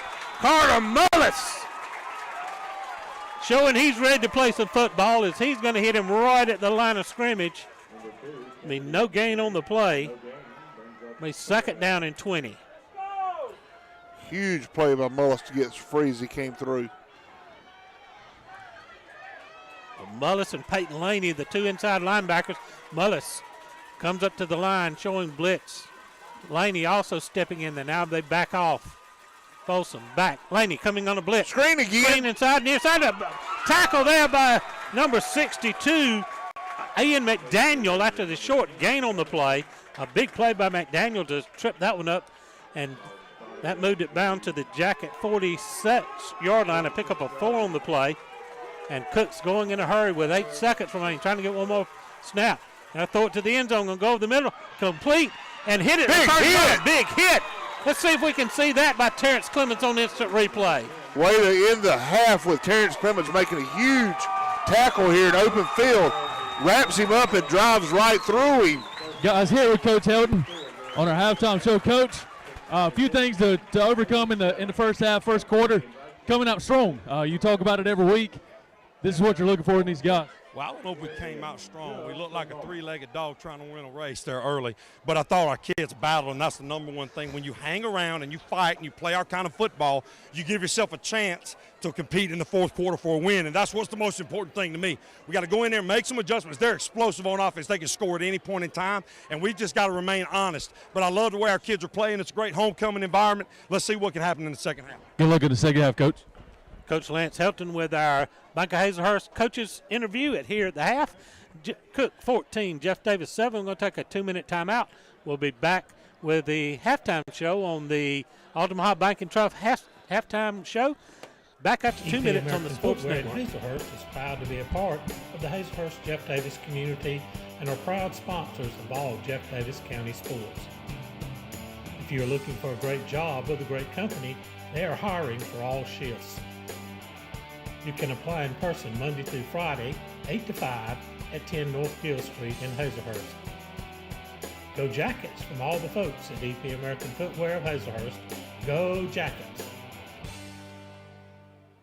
Experience a better way to bank at Interstate Credit Union in Hazelhurst, where they offer a wide variety of loans. Interstate Credit Union is second to none when it comes to low rates and great customer service, specializing in personal loans, new home and construction loans, and automobile loans, as well as many other types. Their broad services include personal checking, savings, business, in-person, online, and mobile banking, and much, much more. Visit them at 14 Hinton Street or call 912-375-0640, or you can contact them online at interstatecu.org. At Jeff Davis Hospital in Hazelhurst, we are committed to building a healthy community. We use the latest technology, and our knowledgeable team members provide exceptional state-of-the-art care to our local community and surrounding areas. We provide a respectful understanding of care for our patients and their loved ones. For more information about Jeff Davis Hospital and the services we provide, call 912-375-7781 or visit us online at jeffdavishospital.org. Dr. Kurt Munsayak and his healthcare professionals at the Jeff Davis Walk-In Clinic care about their patients. The Jeff Davis Walk-In Clinic offers prompt health care for acute sicknesses and treatments for a wide range of non-emergency illnesses and injuries. To make an appointment, call 912-375-4884 or visit them at 22 Cross Street in Hazelhurst. Go Jackets and God bless from Dr. Kurt Munsayak and his team at the Jeff Davis Walk-In Clinic. This is the Omaha Bank and Trust halftime show. Jim Sewell here in the booth alongside Coach Chris Davis, our Southern Eye Care sideline reporter Josh Horton, doing fine work for us down on the field. Cook leads 14-7 as they scored 2 touchdowns in the first quarter. Jackets got the opening kickoff, turned it over on downs after a fumble punt snap. But then Cook, getting the ball at the Jacket 16, cashed it in just 4 plays as Kennedy ran it in from 3 yards out. The extra point attempt was good, 7-0. Jackets had to punt after getting a first down on their second possession. Cook took over at their own 42 and quickly went down the field in just 4 plays with Pickett scoring from 4 yards out, makes it 14-0. Jackets then get the ball at their own 38-yard line after a penalty, moving it back to the 35. They start a 12-play drive with Colby Beach hitting Peyton Laney from 8 yards out on a 4th and 2 situation. Fabian Valdelamar made the kick good, and it was 14-7, but then Cook had a chance with 3:14 to try to get back on the board. They got to midfield, and the Jacket defense really rallied at that point, Chris, and made some big plays and some big hits to keep them off the scoreboard before the half. That they did, Jim. They felt a little momentum going our way, and they started bouncing around and realized we could keep Cook County at bay, and did a great job keeping everything in front of them, and capped it off right there with Terrence Clements making an absolute big hit to end the half to go in the locker room with a lot of momentum. And, boy, you could hear the crowd really got into it. I don't think the crowd had gotten that loud any time this year, or not at least since that first game against Charlton that went into overtime. That's right, Jim. It's been a struggle right now to find something positive, and right there you can feel the energy, you can feel the momentum start heading our direction. And speaking of the crowd, we've got a big crowd here, obviously, for our homecoming night. Look across the way over there, Cook County brought a huge crowd up from Adel, Georgia. So a big atmosphere here tonight at the Pinelands. We'll let you give us some halftime stats here. Tell kind of 2 quarters there, Jim. End of the first quarter, Cook County had 75 yards, but at the end of the second, they had only 130. In the second quarter, they only had 139. Ended up with 101 yards rushing with 38 passing. Leading rusher was number 19, Drew Folsom, the quarterback, on that big one long run that he had. Then Folsom was kind of lit us up a little bit. He was 4 for 5 with 38 yards passing. Touchdown for them come by number 2, Kennedy, and by number 7, Pickett, like you said. And then we were able to hold them before halftime. For the Yellow Jackets, we started off struggling with that first drive. And in the first quarter, we were -5 total yards on the day, -10, and then 5 positive yards. It's been a long time since the Yellow Jackets had more passing yards in a quarter than rushing yards. And then by halftime, we had kind of righted the ship. We have 39 total yards, overcoming the deficit with 26 on the ground and 13 in the air. Scoring our touchdown with Peyton Laney on the pass, and being a good thing, Jim. And also the other side of that is the Yellow Jackets have had 5 penalties for 25 yards. Cook County's had 4 for 40 yards, and those have been some costly ones that help put the Yellow Jackets in scoring position and give us that momentum there at the end of the half. It sure did. So Jackets got back in the game and are taking, like you said, taking momentum after that big defensive stand into the locker room here at the half. So get you some updates on the McCarty Auto Parts scoreboard, some Region 1AA action. Dodge is at Fitzgerald. Fitzgerald leads at 14-6. Worth and Berrien are tied at 14 each. Lowndes leads Grayson 7-0. Pierce leads Brantley County 14-7. Bainbridge 16, Ware County nothing. Wayne County 6, Jenkins 7. Montgomery County 7, Truetland County nothing, and Coffee 7, Richmond Hill 3. And those are some scores we got you from around the area on the McCarty Auto Parts scoreboard. Cook County marching band out on the field. We're going to take a 2-minute timeout, get some words from our sponsors, and we'll be back with more of the Altamont Bank and Trust halftime show after a 2-minute break. Need salvage parts for your new or late model car or truck? Then you should call McCarty Auto Parts, where parts arrive daily, Monday through Friday, 8 to 5, at their location at 118 Automahal Road in Hazelhurst. Check out their inventory online 24/7 at McCartyAuto.com. If they don't have the parts you need, they'll find it. Call McCarty Auto Parts in Hazelhurst for all your salvage part needs. 1-800-329-7258. Go Jackets! Your eyes are your window to the world around you, and good vision is important to everyone. At Southern Eye Care, you can count on their expertise in treating all types of vision problems to help you see your best. From glasses to contact lenses, from surgical vision correction to treatment of eye disease and injury, their team is here to help take care of your eyes. Your vision matters at Southern Eye Care in Hazelhurst. Call them for an appointment at 912-375-2516 or visit them online at southerneyecarepc.com. Williams Brothers Trucking is now hiring qualified CDL Class A licensed drivers with at least 2 years over-the-road tractor-trailer experience. Williams Brothers Trucking has an excellent benefits package. They have quarterly bonuses. They have great insurance. They offer flexibility as far as your work schedule. You're not really pressured into starting at any certain time throughout the day. Be home every day with family-owned and operated Williams Brothers Trucking. Apply now online. Go Jackets! Silas Worth Monument Company offers factory direct orders for memorial designs to remember your loved ones. They can create one-of-a-kind computer designs or traditional monuments. You can choose your remembrance in beautiful granite, marble, bronze, or cremation monuments. Call Victor Worth and his staff today at 912-375-4587 or visit their location at 353 Alma Highway in Hazelhurst. Also visit them online at silasworthmonument.com.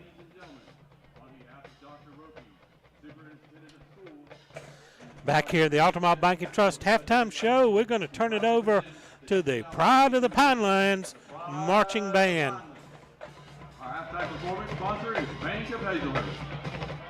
The band director is Nicholas Escoffier, assisted by Mr. Jimmy Alden and Mr. Shane Schroeder. The auxiliary director is Mrs. Courtney Alden. Our band president is Kristen Burley, vice president Olivia Duncan, and drum major is Ryan Trejo. And our auxiliary captain is Alicia Garriott. Tonight, we present our halftime show, Latin Nights, featuring musical selections, including Estancia and Novus, with Lily Grady on trumpet. Ladies and gentlemen, the Pride of the Pinelands.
Another outstanding performance by the Pride of the Pinelands marching band here on the Altamaha Bank and Trust halftime show.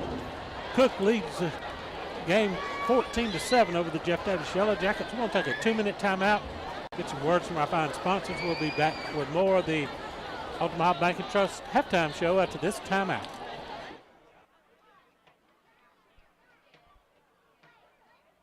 Make the switch to Mitch, not only for your prescription needs, but also for your gift needs. Visit Designs and More by Brandy, located inside Mitch's Pharmacy. Brandy offers all occasion flowers, silk, and fresh. Shop Designs and More by Brandy for gift baskets for that special someone, shoes by Corky, and jacket t-shirts for the entire family. Located at 5 East Coffee Street in Hazelhurst, open 9 to 6 Monday through Friday and 9 to 12 on Saturday. Give them a call at 912-699-3784 and follow them on Facebook. Make tailgating easy and delicious with help from Three Rivers Meat Company in Hazelhurst. Three Rivers Meat Company offers specialty cuts of beef, pork, chicken, and seafood. They also have several types of the in-house made fresh sausage. If you need a grill, they're the exclusive dealer for Traeger grills in Hazelhurst. To place your order in advance, call 912-551-9621 or visit their beautiful meat counter at 90 West Coffee Street. Go Jackets from Derek Wooten and the Meat Professionals at Three Rivers Meat Company in Hazelhurst. At Altamaha Bank and Trust, we strive to help you live your best life. That means offering loans for nearly any dream or goal. With competitive rates, local processing, and quick decisions, we can customize a loan to fit your needs. This is Misty Boatwright, Relationship Manager at the Hazelhurst Branch. Come see me today at 57 North Tallahassee Street or visit our website at altamahall.bank. And let's work together to achieve your financial goals. Member FDIC, Equal Housing Lender. The Bank of Hazelhurst is Jeff Davis County's only locally owned and operated bank, serving their friends and family since 1906. They offer a wide array of services, including personal, commercial, and electronic banking services, along with mortgage and ag lending. For more information on the services they offer, call them at 912-375-4228. Download their banking app or contact them online at bankofhazelhurst.com. The Bank of Hazelhurst. When others have their branches, they have their roots.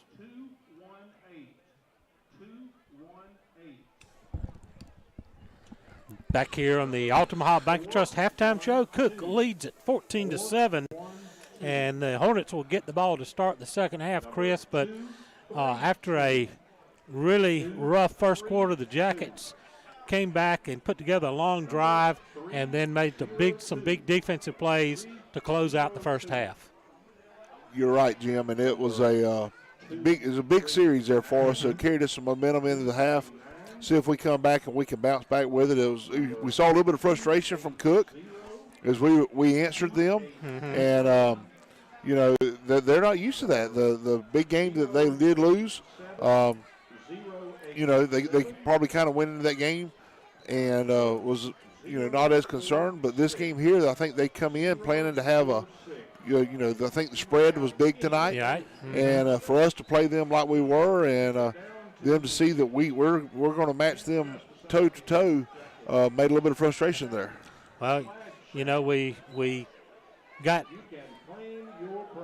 hit pretty hard by number 2 ranked Pierce County in our second game of the season, and they're ranked number 4, so they kind of came in, I think, expecting the same results. But we've seen this really young Yellow Jacket team starting to grow up here. We have, Jim, and we've talked about it each week, how they come out and they fight. They don't have any quit in them, and we've had some struggles. We've had every opportunity to fold the tent because 4 big games coming into tonight. But we saw it at the end of the week last week. We talked about the momentum, and I'll tell you, the first drive here did not look pretty at all. Right. They kicked off to us, and we just kind of was a little shell shocked there. It looked like we were still under the hangover. Homecoming blues, and then we've kind of settled down now and started playing Yellow Jacket football the way that Coach Helton wants to make sure it's remembered, and like what I see. But Cook will be getting the ball here to begin the second half. Get a big boost by getting Carter Mullis and Amarian Mitchell back on the defensive side of the ball. But I look down there, I just spied Landon Robertson on crutches, so he's tweaked a knee or an ankle or something, and looks like he's not going to be available for the second half. And that is a big loss. You know, we just got back Mullis and Mitchell, and Robinson is a big contributor on that defense and is a spot player on offense and runs the ball hard. So it is a big loss right there. As yes, he is on a set of crutches over there. So maybe it will be nothing serious. It's precautionary measures, hopefully, and we'll get him back soon. So this will be trying to get going here. Our opening game in Region 1AA action. We mentioned 2 other 1AA games going on tonight. Fitzgerald and Dodge over in Fitzgerald. Last score we had was Fitzgerald leading 14-6, and then we also had Worth and Berrien that were tied at 14 apiece on the McCarty Auto Parts scoreboard. Do have an update on Fitzgerald. Is Fitzgerald 13, Dodge 12. Wow. Dodge told me that they thought they were going to be able to bring something to Fitzgerald to kind of make a shock, and them keeping it close is bringing a shock. And, you know, Dodge has always played tough physical football. So. And the Berrien Worth score has Blue Open, Jim. Worth County 35, Berrien 27. Wow, that's going to a track meet. And Worth County is, after some really rough years, they are much improved. Of course, they've come down from a higher classification into AA, and looks like that's playing well for them. I think they've got a new coach in Worth, too, this year. Them and Sumter both got a new coach. I do know one of them is Coach Fed. Come down from Dutchtown. I cannot remember. I think it's Sumter where he ended up. I think it is Sumter. But Coach Fed come down from Dutchtown, who was previously at Brooks as an assistant coach with Freeman. He's coming down doing a great job getting those guys to buy in. I got to go back and check, see who took over the reins there at Worth County. Pierce's score has changed. It is 28-7 over Brantley. All of these score updates on our McCarty Auto Parts scoreboard as we're getting set to start the second half. We'll check in with our Southern Eye Care sideline reporter, Josh Horton. Josh, what's the attitude look like as they come out of the locker room? Guys, as you know, we're a second-half team, but finished the first half strong, and as Coach Helton said, they're going to go in the locker room, fix some things, and these guys are ready to go. All right, thank you, Josh, as we're getting set for the second half kickoff. Jackets will be kicking off to Cook. Mitch's Pharmacy kickoff. Fabian Val Delamar will tee things up as Cook just now heading off of the field from halftime warm-ups. We've got about 20 seconds remaining here on the clock, and we'll get things started. We do appreciate everyone that's been tuning in tonight on our live stream, put on by our school on the school's YouTube page. We're up to 180 viewers right now on our Facebook live stream. On our YouTube live stream, rather. And also we have audio stream going on Network One Sports. And we've been getting probably 30, 40 viewers or listeners on that stream as well on the average.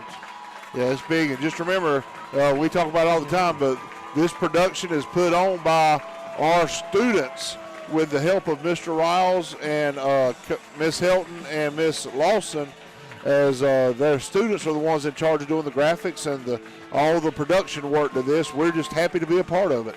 A crowd really on their feet cheering as the Jackets line it up for the Mitch's Pharmacy kickoff here to start the second half. Val Delamar, a short drop, going to kick it, drive it to the near side. It's going to be taken at the 22.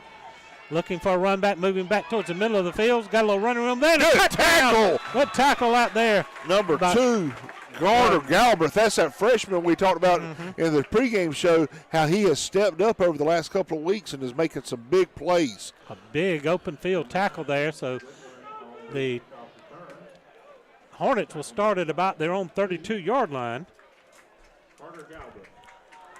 So we come out of the locker room here, and at least on the opening kickoff, we got showing that we're still got some life and ready to make some big plays on defense.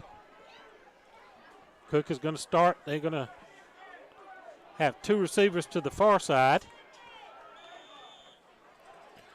You got Mitchell and Mullis back in the game. Got handoff straight ahead to Kennedy is going to take it far side. He's got about 7 or 8 yards on a good run on first down by Kennedy for the Hornets. And they're going to have second down and short. Number 2, Kennedy on the carry. Pickup of about 8 on the play. 35 yards behind. There's a second and 2. Check that. That was at the 27 was where the Hornets started. Give it again into Kennedy. He hit at the line of scrimmage, spins out of a tackle and falls forward. He's going to be, I believe he's going to have the first down at the 39-yard line. Gain of 4. So a couple of tough runs by Kennedy, and they're off and running here in the second half. They're trying to come in and just get us to bite inside, Jim. Mm-hmm. We know here in just a minute they will rock us to sleep and throw one over our head, so our secondary's got to stay disciplined. First and 10 Hornets. 2 to the far side.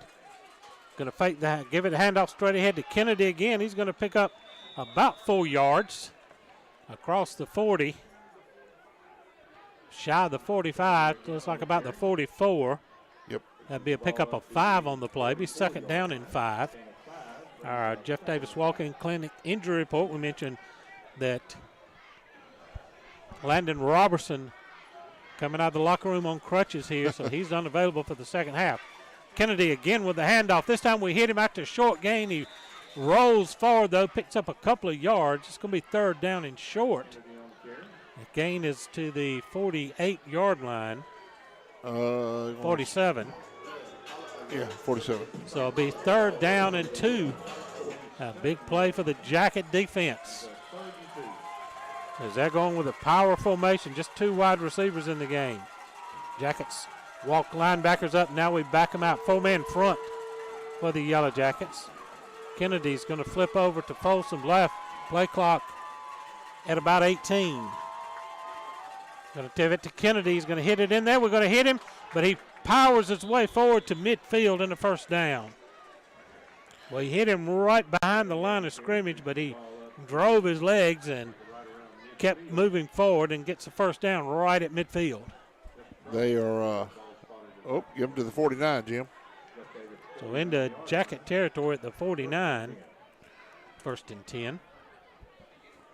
Trail Sellers checking into the game on defense. Still have Carter Mullis, Amari and Mitchell in there. Mitchell at one defense end, Ty Weaver at the other. 3 receivers out, 2 to one side, 1 to the other. Going to throw the wide receiver screen. There's that incomplete. Pass was low and incomplete. Make it second down and 10. One of the few incomplete passes tonight for Folsom. They burnt some popcorn down there in a concession stand. I believe they have.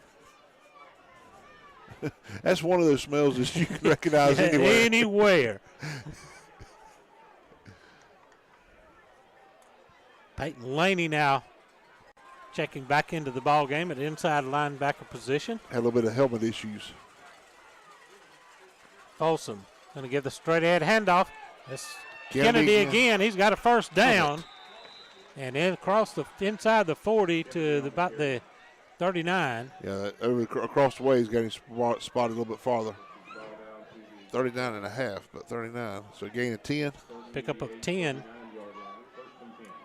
First and 10, Cook. They're going quickly. No huddle. Folsom back. Dropping the throw. Pick it! Ball tapped up and almost a chance to pick it off. Carter Mullis tried to get a hand on it, but couldn't get it before it hit the ground. But somebody got their hands up there in the middle. Yeah, that was a big play. Our 2 interior linemen, 64 is Cade Carver, and I think the other one, 62, Ian McDaniel, got both hands up. Just on a rush. They timed it right, got their hands driven up, and were able to bat it up in the air. 9:02 remaining. 2 receivers near side, 1 far side. Ball on the far hash. Cook moving right to left. Going to get a whistle before the snap. And it's going to be procedure against the Hornets, so that'll back them up 5 yards. Galbraith checking in here as Weaver comes out for a break. It'll be second down, 15 rather. Ball's now on 44. Jackets trying to swap people out on defense, try to keep them fresh, and because you've got to have some speed to hang with these guys. They can run like a scalded dog. That big, huge offensive line. Second down, 15. Folsom gives it straight ahead again to Kennedy. Breaks through. He's running through everybody. Splits the seam down the middle of the field, down the far hash mark, and is going to be tackled down at about the 2-yard line. Touchdown saving tackle there by Terrence Clemens. He's able to knock him down somewhere inside the 5. The officials really aren't sure. Looking about the 3, that would be a 36-yard run by Kennedy. It'll be first and goal for Hornets, and they've done most of this just pounding it straight up the middle. Getting the seam, and they're going to give it to Kennedy again. This time he tries the left side, spinning around. He's going to be short of the goal line. So they're going to give back to the line of scrimmage is all. Be second and goal from the 3. Jude Worthington checking in for Carter Galbraith.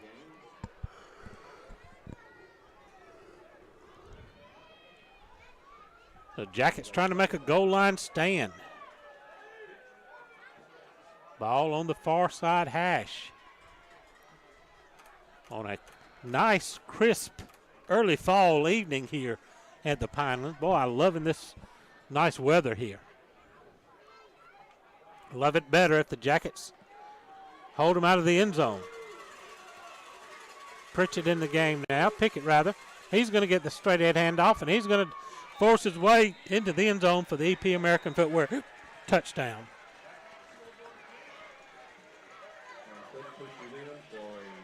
So Pickett gets his second score of the night from 3 yards out rather. Make it 20-7 for the Hornets. The extra point attempt upcoming. Crawford Randall in to attempt the extra point. Kick is up and good. 7:49 remaining in the third quarter. Cook 21, Jeff Davis 7. 60-second timeout on the Jeff Davis Hospital Sports Network. Since their founding in 1968, the Beasley Group has become a vertically integrated leader in the forest products industry, and this growth has made them the largest hardwood sawmill in the United States and North America's foremost producer of crane mats and timbers for the energy transmission, utility, and construction industries. The Beasley Group is proud to be members of the Hazelhurst and Jeff Davis County community. They are also proud supporters of all Jeff Davis High School sports. Go Jackets from the Beasley Group. Make the switch to Mitch for all your over-the-counter and prescription medicine needs. Take advantage of their drive-up window, curbside, and delivery services. The health of you and your family is their priority. Make the switch to Mitch, located at 5 East Coffee Street in Hazelhurst, Monday through Friday from 9 to 6 and 9 to noon on Saturday. Give them a call at 912-699-3784 and make sure to follow them on Facebook.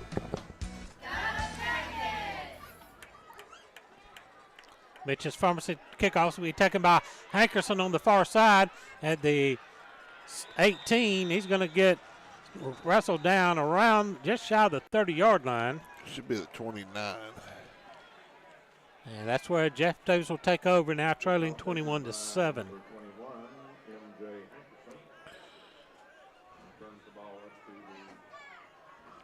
So we're going to spot him at the 29-yard line.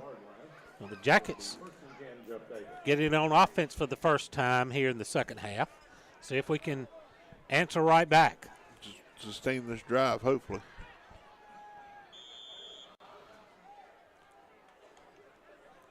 Ball's going to start on the far side hash. Real difference in tempo between these two teams. Cook running quickly, high tempo offense. The Jackets working the clock. And everybody in tight. Now we shift everything over to the left. Clarence coming in motion to the weak side. He's got traffic. He dances around and falls forward for a couple of yards. And get him to the 33, it looks like, for a pickup of 3 on the play, maybe 4. 33-yard line. So it'll be second down and 6 7:20 remaining in the third quarter. As the Jackets are trying to answer back here after that big drive by the Cook Hornets as they took 11 plays and took about half of the first quarter to do it.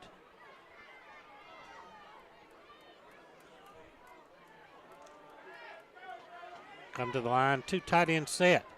Again, we shift unbalanced near side.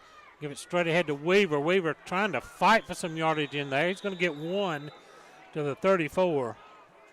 He's going to bring up 3rd down and 5.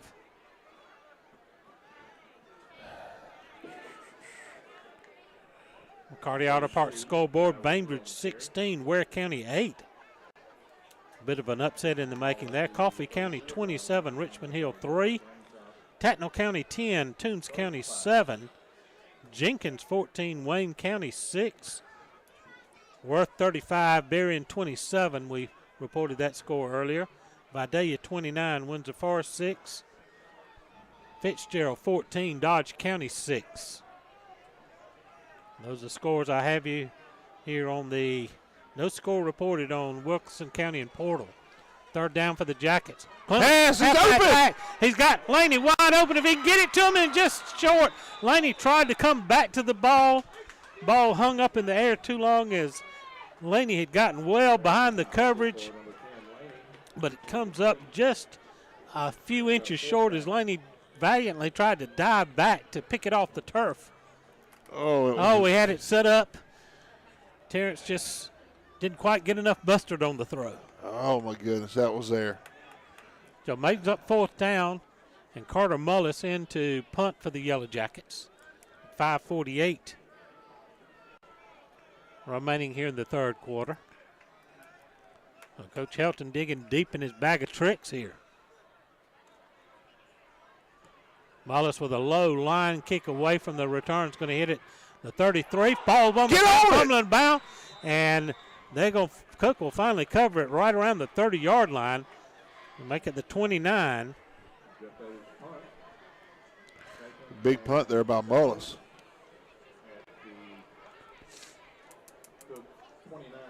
So that would be 36 yards, 37 yards on the punt from Carter Mullis. So Cook takes over 1st and 10 at their 29-yard line. 5:38 remaining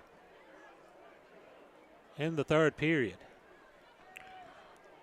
I'm sending single receivers out to either side as they got in 2 tight ends now and a fullback. Straight hand off to Pickett. No, that's Kennedy. Kennedy working far side. He's got running room. He's got a 1st down and more out across the 45 and near midfield. And I said a flag flew in. Yes, sir. Flag's over on the 41. So Kennedy got from the 29 to the 41.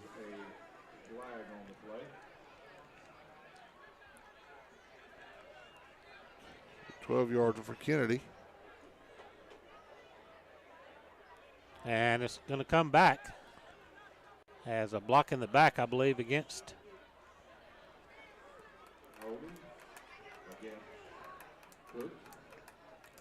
And so that'll move the ball back to 31. Well, they net gain 2 yards on it. Be 2nd down, stay 1st down. 1st down and 8.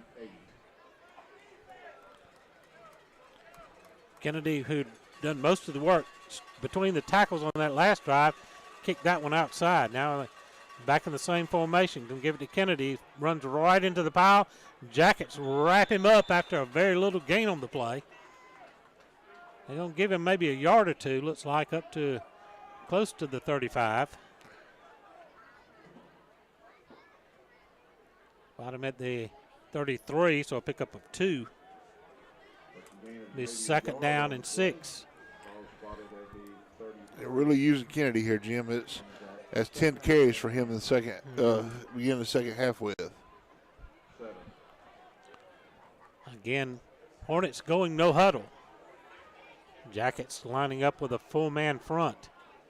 They've got right now 2 receivers split to the near side. Ball on the far side hash. They're taking their time now, setting the play up. Jackets walk a linebacker up into the gap. Now he backs out. Fake handoff over the middle. Incomplete, a little too high as he tried to hit number 8. That was Jadarius Smith coming off the middle. We have third down play for the Jacket defense. They need a stop right here. Jude Worthington back in at a safety. Bringing Carter Galbraith out. Also, Uriel Ortega. Now they give Ortega a U-turn, send him back in.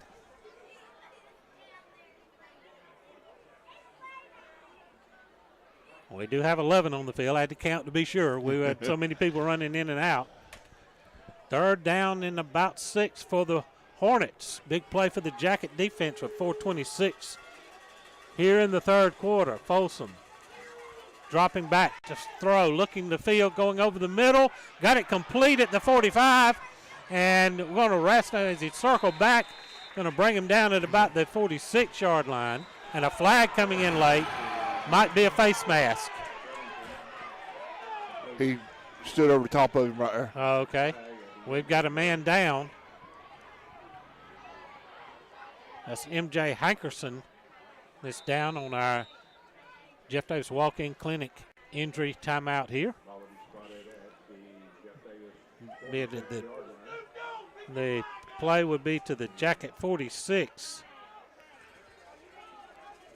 So I'll pick up a 21 on the play by the Hornets, and they'll have a first down. And got a timeout on the field, so let's take a... They just called the personal foul there, so fix to mark it off, Jim. All right, so let's hold it right here. It'll be a personal foul against the Jackets, a dead ball foul, and that's going to move it all the way down to the 31-yard line. It'll be 1st and 10 at the 31.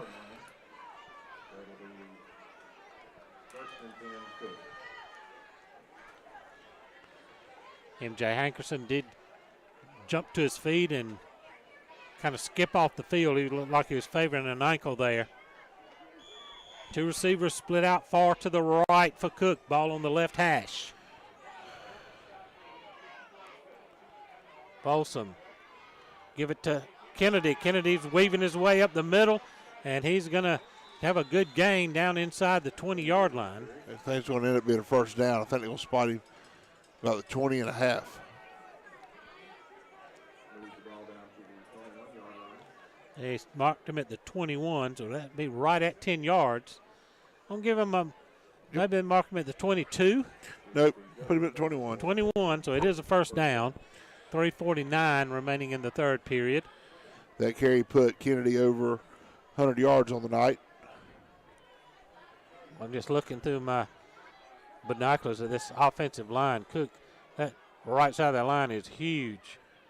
Kennedy's going to get the carry again as he goes behind those big bodies on the right side and pick up 4 or 5 yards.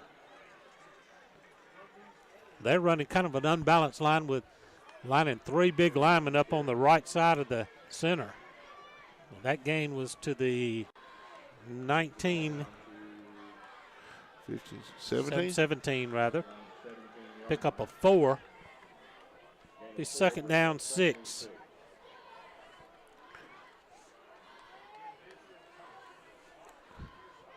They're actually, now they bring in a traditional tight end into the formation. Single receivers out, 2 near side, 1 to the far side. Kennedy gets the handoff again. This time we hit him in the backfield. Big play Ty there Weaver. by 62, Ian McDaniel. On the tackle. Loss on the play. Loss of 1. Loss of 1, so it'll be 3rd down and 7. Clock running, 2:24 remaining in the third. Cook leads at 21-7 on the McCarty Auto Parts scoreboard.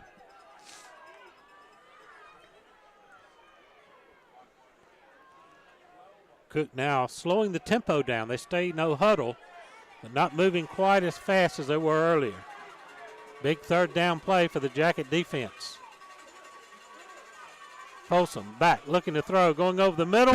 Almost picked off by Terrence Clemens. Had it in his hands. He broke from his safety position on the receiver and did knock the ball away. So that brings up fourth down, and it looks like the Hornets are going to go for a field goal. They're going to spot it down at the 26-yard line. It's going to be a 36-yard attempt for Crawford Randall. He's got a strong leg. We'll see what happens here. A little bit of a high snap, but the holder gets it down. The kick is good as it snuck inside the left upright. A 36-yard field goal for Hornets. Makes the score Cook 24, Jackets 7. 60-second timeout on the Jeff Davis Hospital Sports Network. C&H Creative Flooring can make your floors beautiful. They are this area's foremost experts when it comes to concrete grinding, polishing, crack repair, and epoxy coatings. They offer hundreds of color epoxy flake systems to choose from, custom metallics, neat coats, inlaid emblems, and much more. Whether it's your home, garage, man cave, pool deck, sidewalks, porches, or carport, let us help you make it gorgeous, safe, colorful, and skid resistant. Call Daryl Hutto at 912-381-9037 or Cody Carter at 912-592-5493 or message them on Facebook. EP American Footwear in Hazelhurst is proud to be a part of the Hazelhurst Jeff Davis community and are proud sponsors of all Jeff Davis County sports. If you are looking for a great job with a great company, they are hiring for all shifts. You can apply in person Monday through Friday, 8 to 5 at 10 North Gill Street in Hazelhurst. Go Jackets from all the folks at EP American Footwear of Hazelhurst. Go Jackets! Hornets 24, Jackets 7 with a minute 51 remaining in the third. Crawford Randall has the Mitch's Pharmacy kickoff teed up. We'll kick it to the far side short. It'll be MJ Hankerson taking it at the 15. Looking for blockers on the far side. He's going to be across the 30 to about the 31 or 32, and that's where the Jackets will go to work here with a minute 44 remaining in the third period. Jim had flipped those right there. I didn't realize it till he come up off the ground. That was Phillips. Elijah Phillips. Yeah, okay. Yes, sir. They had flipped him back there before we realized it. So good run by Phillips to try to get us good field position. And what are we doing? Waiting for them to spot the ball. Looks like they got a flag over there. It's like the ball spotted at the 32. Yeah, but we fixed to have something. And a flag on the kickoff generally will be a block in the back. Chop block against the Jackets. Well, there that is. So that's going to put us in the hole. We'll have to start from deep in our own territory back about the 16-yard line. A better chance to pad the stats than right here. The Jackets need to drive down and score.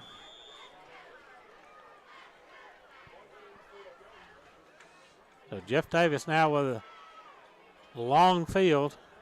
The Trail Sellers splits out to the wide side, ball on the far hash. Jackets again shift on the offensive line. Give it to Clemens in. Double handoff to Peyton Laney. Laney's got some running room to the far side. He's got the first down and on around the 35-yard line. Big play there. So we'll get that again. One instant replay there. You see him sneak through the line. He's able to get down the sideline before he is wrapped up by Pickett. But that's your Interstate Credit Union instant replay as Laney was able to bust through and give us a big gain. 20 yards on the carry by Peyton Laney. First and 10 Jackets at their own 36-yard line now.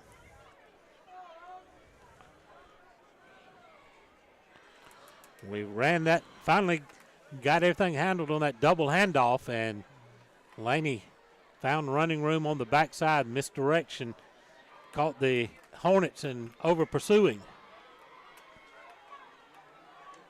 Sellers splits tight to the near side of the formation. Quick pitch back to Clemens. Clemens jumps a tackle, but he's going to be stopped after a short gain. Had to dodge a guy in the backfield, and a lot of pushing and shoving still going on after the whistle. They're going to give him a couple yards up to the 40 to the 39. So pick up a 3. Be second down 7. These officials need to work on them whistles there because they're fixing to let this get out of hand a little bit. Clock winding down, under 20 to go. The Jackets don't have to snap it again, as there's about a 2-second difference between the game clock and the play clock. We run the play out on the field. We break the huddle. 7 seconds. Jackets come to the line quickly. Run the shift. Beach under center. Going to get it to Clemens, coming sweeping near side. He's going to be grabbed by a shirt sleeve in the backfield and wrestled down at about the 41, and a flag comes in late. There'll be a late hit out of bounds, I think, on Cook, and that should give us a first down as the quarter ends. Let's take a 60-second timeout at the end of the third quarter. Your score, Cook 24, Jeff Davis 7, 60 seconds on the Jeff Davis Hospital Sports Network. Experience a better way to bank at Interstate Credit Union in Hazelhurst, where they offer a wide variety of loans. Interstate Credit Union is second to none when it comes to low rates and great customer service, specializing in personal loans, new home and construction loans, and automobile loans, as well as many other types. Their broad services include personal checking, savings, business, in-person, online, and mobile banking, and much, much more. Visit them at 14 Hinton Street or call 912-375-0640, or you can contact them online at interstatecu.org. At Jeff Davis Hospital in Hazelhurst, we are committed to building a healthy community. We use the latest technology, and our knowledgeable team members provide exceptional state-of-the-art care to our local community and surrounding areas. We provide a respectful understanding of care for our patients and their loved ones. For more information about Jeff Davis Hospital and the services we provide, call 912-375-7781 or visit us online at jeffdavishospital.org.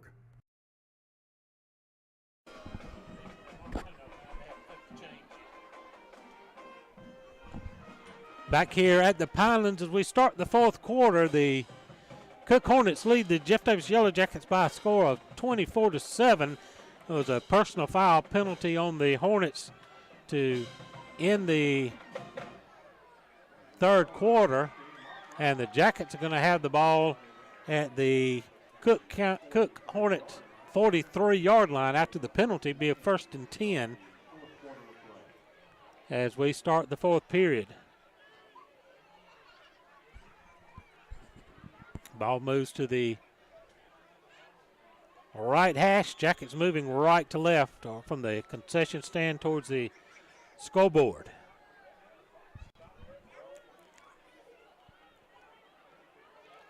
Sellers is going to go in a tight split to the right. Jackets sprint to the line. Shift the line. No fullback in the backfield. Beach rolling, looking to throw. Got a man wide open in the flats at the 39, and going to be dropped right there at the 40-yard line. Got a flag. And a flag. I believe it's Ty Weaver on the catch. 169. 170.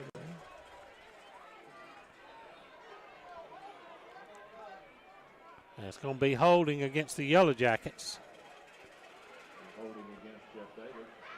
So that'll cost us 10 yards, make it first down and 20, and they'll move the ball back across midfield to the Jacket 46. 44-yard line, rather. Just underway here in the fourth period. Jackets trail on the McCarty Auto Parts scoreboard 24-7 against the number 4 ranked Cook Hornets here in the opening game in Region 1 AA play. Yeah, big contest here, Jim, and we got to get his yardage back. We got One receiver split out to the far side of the field. Beach going to run the double handoff reverse to Clemens. Clemens trying to turn the corner. He's got running room. He spins out of a tackle. He's down the far sideline. He's got the first down. That's the way you answer. He's running like a young'un that stole his mama's phone. You got it. Oh, he did a great job there spinning. Let's see that on instant replay. You watch him as he gets around this corner here. He does a great job. Beach tries to get a hold of this defensive end. Clemens is able to get out around him. Makes a great move there to miss that guy. 7 can't hold on to him. As Clemens is able to bring back and get us that first down that we should have gotten. All the way to the 33-yard line. So 1st and 10 for the Jackets. 32, 6.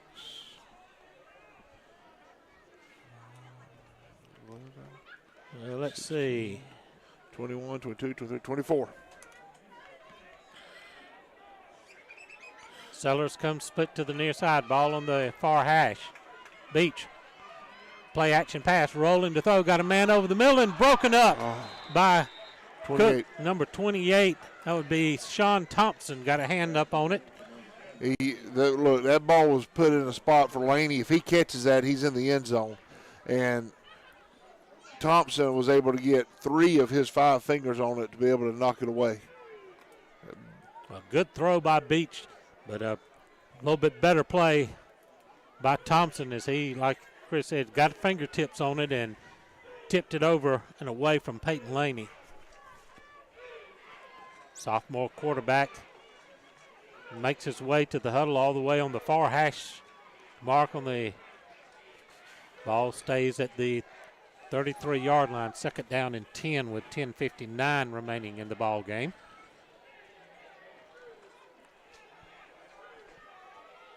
Sellers on a wide split to the near side.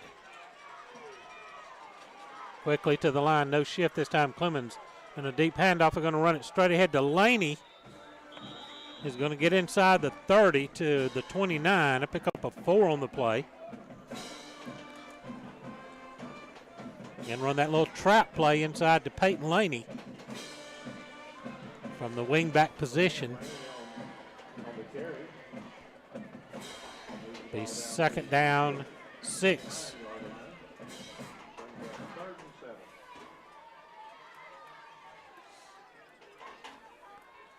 So Jackets trying to push a drive. 7th play of the drive coming up. It's started all the way back at the Jackets 16 after a penalty.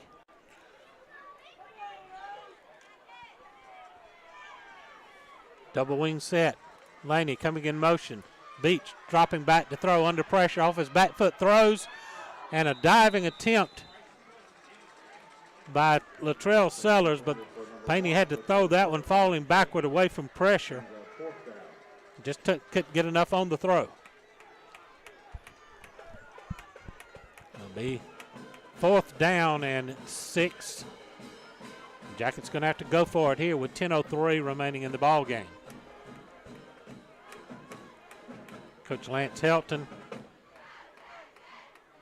calls the play. Beach brings it to the huddle. Big play for the Yellow Jackets here, trying to fight their way back into this game. Still plenty of time, but you've got to put some points on the board here.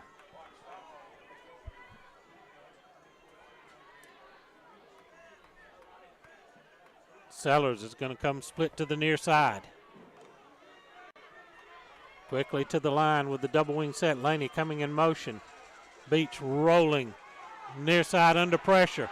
Trying to throw, rolling left, throwing right, and incomplete as he was being chased down by big number 71. Now Colby Beach was running for his life after that big guy. He was, and he did a good job of getting that ball away and trying to get it to the spot his receiver could catch it. So Cook takes over with 9:55 remaining at their own 29-yard line. Well, the Jackets drove it from their 16 to the Hornet 29, but couldn't connect on a couple of 3rd and 4th down passes. Cook sends 2 receivers to the near side. Kennedy's going to try the far side of the field. Breaks through the line. He's going to be up close to a first down. Probably going to spot him maybe a yard short there. And if we don't make the tackle there, I didn't see who did, but somebody got a shoestring tackle. He did pick up 9 yards. Going to put it at the 38. Be second down and 1. We don't make the tackle there. He's off to the races. He was. Second and 1. Kennedy's going to get the call again. He's going to just stick it in there right up the middle. Going to dive out across the 40-yard line for a first down. So they got this one down here is a 42. That one up there is a 43. Spot it at 43. So pick up a 5 by Kennedy as he continues to pile up yardage. They rotated him out with some other guys earlier, but he's been the workhorse here in the second half. He's had 15 carries here in the second half. Under 9 minutes to go. Cook now taking time off the clock.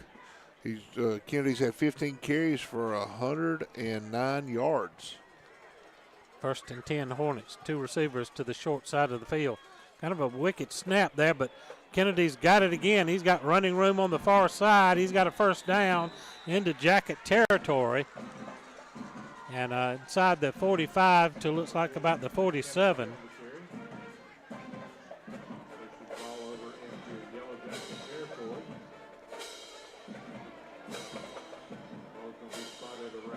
$43.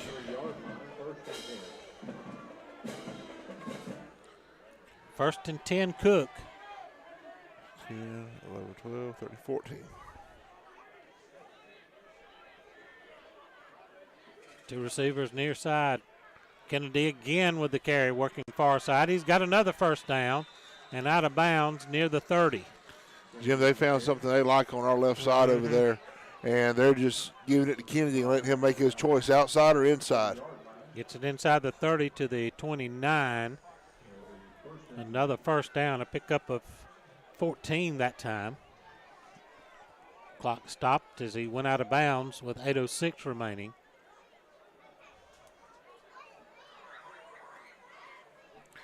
That put him over 150 yards there on the night.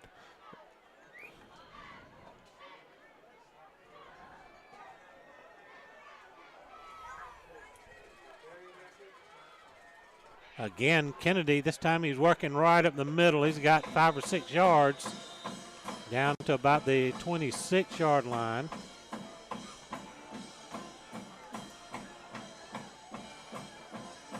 Check that, about 4 yards. And a player down on the field for the Cook Hornets. Jeff Davis Walk-In Clinic injury timeout. As a player down for Cook is number 51, Quintavious Tucker. Let's take a 30-second timeout. This is on the Jeff Davis Hospital Sports Network. Dr. Kurt Munsayak and his healthcare professionals at the Jeff Davis Walk-In Clinic care about their patients. The Jeff Davis Walk-In Clinic offers prompt health care for acute sicknesses and treatments for a wide range of non-emergency illnesses and injuries. To make an appointment, call 912-375-4884 or visit them at 22 Cross Street in Hazelhurst. Go Jackets and God bless from Dr. Kurt Munsayak and his team at the Jeff Davis Walk-In Clinic.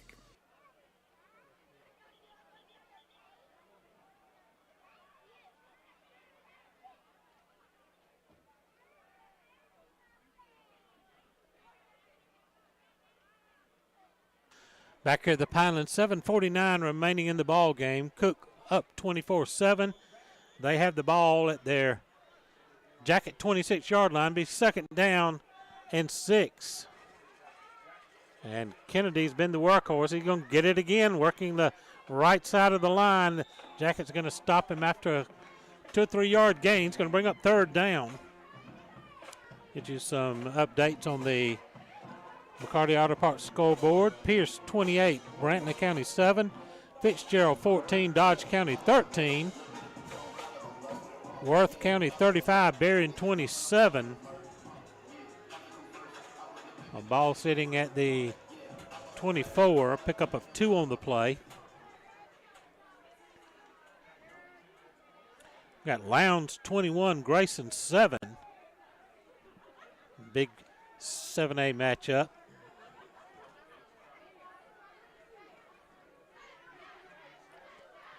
Third down for the Hornets. Jackets come up to the line, give it straight ahead to Kennedy. He's working his way. I believe he's got another first down. Excuse me, they're going to be at 20. Or And just inside the 20. Let's call it the 19, 1st and 10 for the Hornets. Coffee 34, Richmond Hill 17. I got, okay, I got you.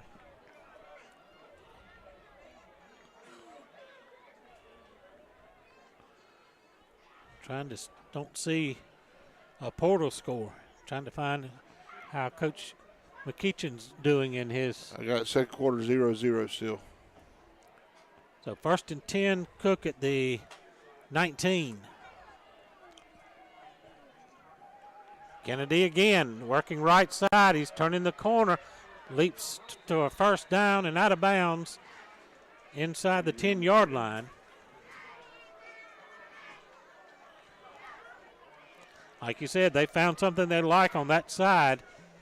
Him running to the left side of the defense. Amari and Mitchell, William Cravey get down to the checking 8 there. in for the Jackets. Going to have him down at the 8-yard line where it'd be 1st and goal for the Hornets. 6:03 remaining in the ball game.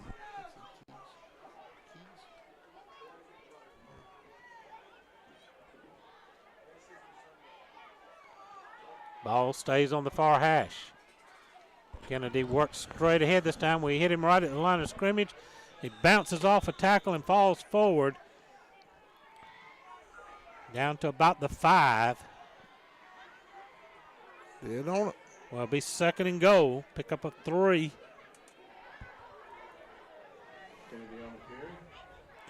Jim Cook came into this game spreading us out, trying to air it out.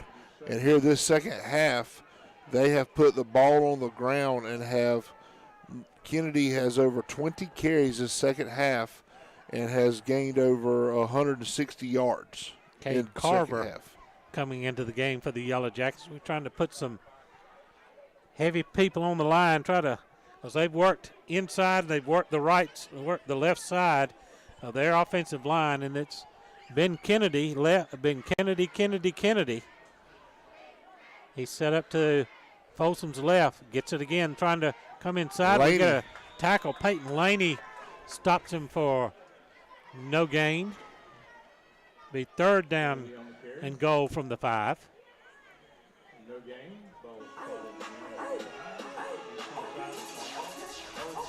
So 3rd down for the Yellow Jackets. Trying to make a goal line stand here. See if we can get a stop as Cook now, instead of going hyper speed, they're just taking their time now, milking the clock. We're at 4:25 in the ball game. And they're trying to seal the deal with a score here. 3rd and goal from the 5. Kennedy straight ahead. He's into the end zone, broke through the initial wall. The Jackets came on a run blitz, and he slipped through and into the end zone for an EP American Footwear touchdown.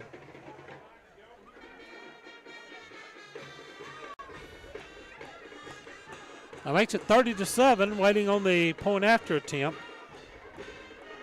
That was 11 plays and 71 yards for the Hornets.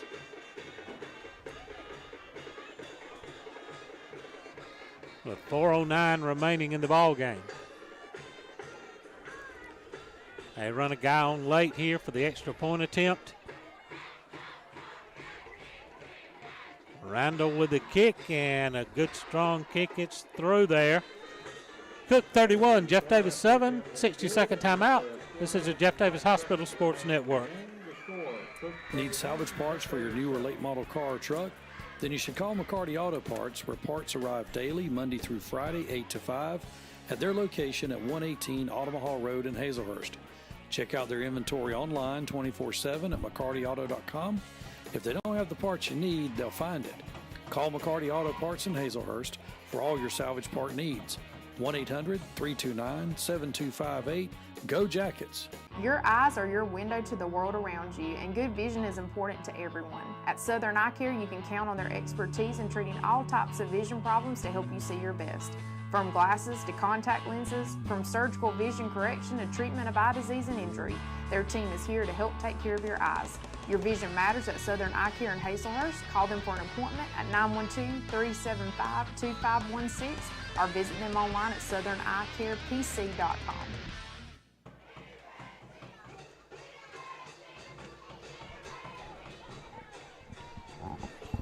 Back here at the Pineland, Mitch's Pharmacy kickoff about to be made here.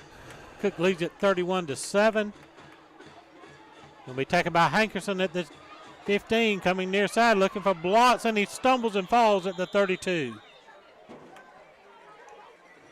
Turf Monster got him as he's trying to make a cut.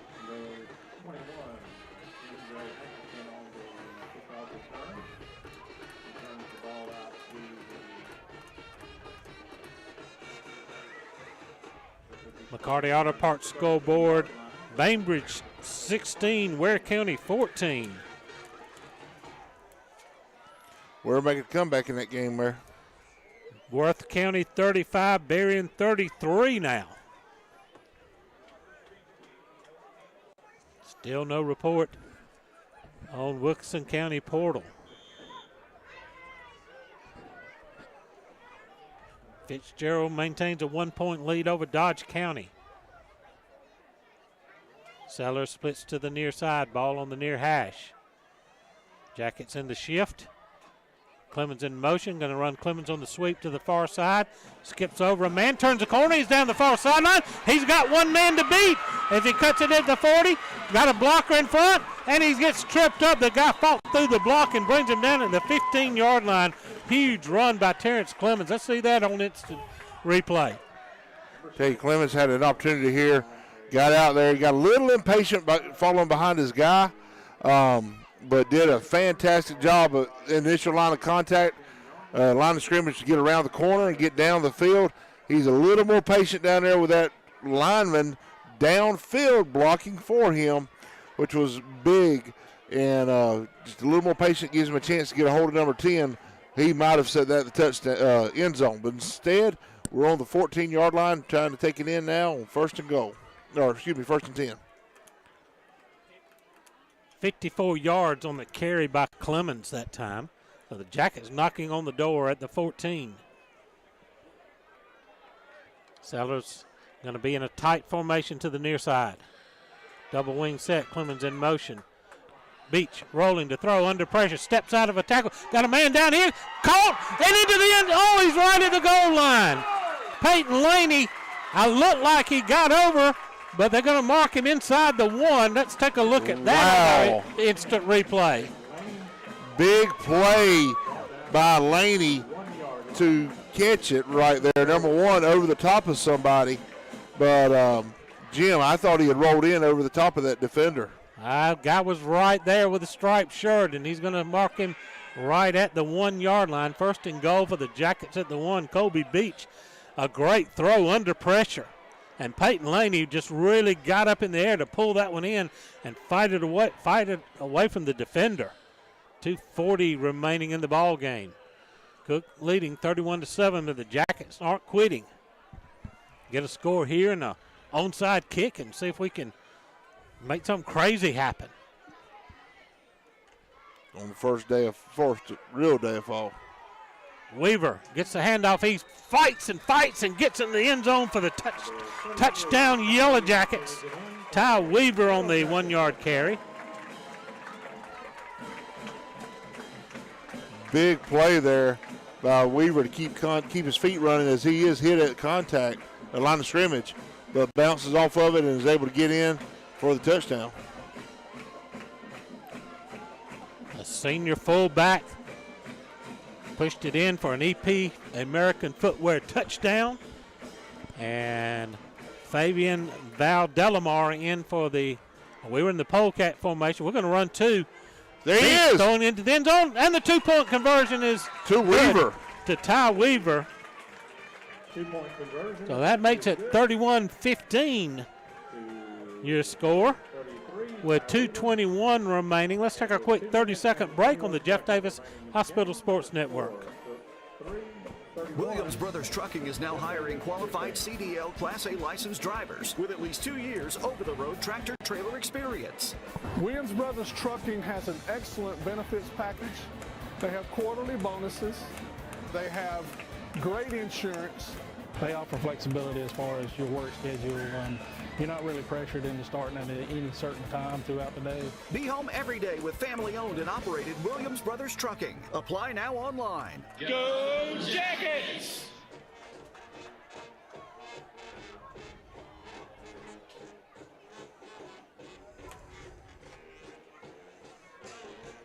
Welcome back here at the Pylons as Jeff Davis just scored. Give your score now of 15 to Cook County 31. Mitch's Pharmacy kickoff coming up. And, Chris, you got to think we're going to try something onside here, try to get another possession in. We're still down 2 scores. Most definitely. And you can see that's what Cook County's thinking, too. Yep. They've brought everybody up close. They got 8 men lined up at the 50-yard line. 2:20 to go. Big part here for the Yellow Jackets. Need to recover this if we go onside. It is set up and turned. So Val Delamar has it teed up.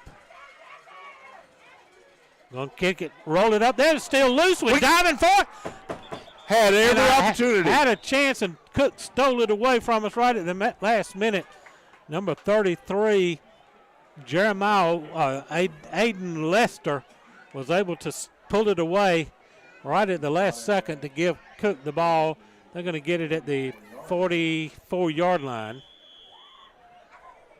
And 2:17 remaining. Jeff Davis is going to take a Williams Brothers Trucking Company timeout. Let's take a 30-second break on the Jeff Davis Hospital Sports Network.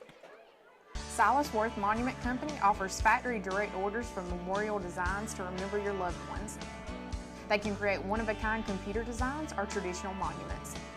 You can choose your remembrance in beautiful granite, marble, bronze, or cremation monuments. Call Victor Worth and his staff today at 912-375-4587 or visit their location at 353 Alma Highway in Hazelhurst. Also visit them online at silasworthmonument.com.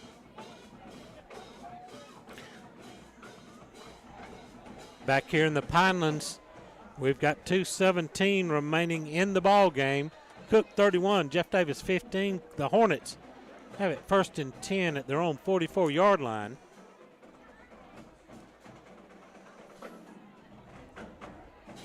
Dodge County 14, Fitzgerald 14, Dodge County 13. Still the score there in the third quarter. 35-33, Worth over Berrien. Going to give the handoff, hit in the backfield and drop for a loss. Carter Mullis with a huge play there coming through to wrap up. That was number 25, McKeever, on the carry, and a loss on the play of 2. I'll move it back to the 42-yard line. Let's make it loss of 3, 2nd down 13, under 2 minutes to play. Cook's running this clock as much as they can. Yellow Jackets got to have a big stand here. We still have 2 timeouts left, and they're going to make us have to use them probably after this snap. They're still standing around now with 5 seconds to go. They come to the line. I'll give it again to the back. He's working far side. He's back across the line of original line of scrimmage and up to about the 47-yard line. And Jackets are going to take a timeout here with 1:18 remaining. We're going to keep it right here, Chris, as and Jackets trying to get a stop and maybe a hope and a prayer. Yeah, Jim, we got to have a stop and big play. Got to have a couple big plays here to happen for us in the next 1:18 seconds. But it will be 3rd down and about 6 for the Hornets, as the Jackets again, you take away that first quarter where Cook scored 14, it's a ball game right here. It is, and like I said, we've talked about it. We shot ourselves in the foot a little bit there with turnover on downs and a couple things going. Just being a little shell shock there to be opening up the game. But we talked about homecoming week lull. Yeah. And it's kind of like we had a little bit of cobwebs in, and we've since then settled in and played Yellow Jacket football. And you're right. If you could go back and erase that first quarter, it's a different ball game right now. Be a 17-15 game. Reminder, we were negative 5 yards that first quarter. 3rd down and 6 for the Hornets. They got 2 receivers coming to the near side.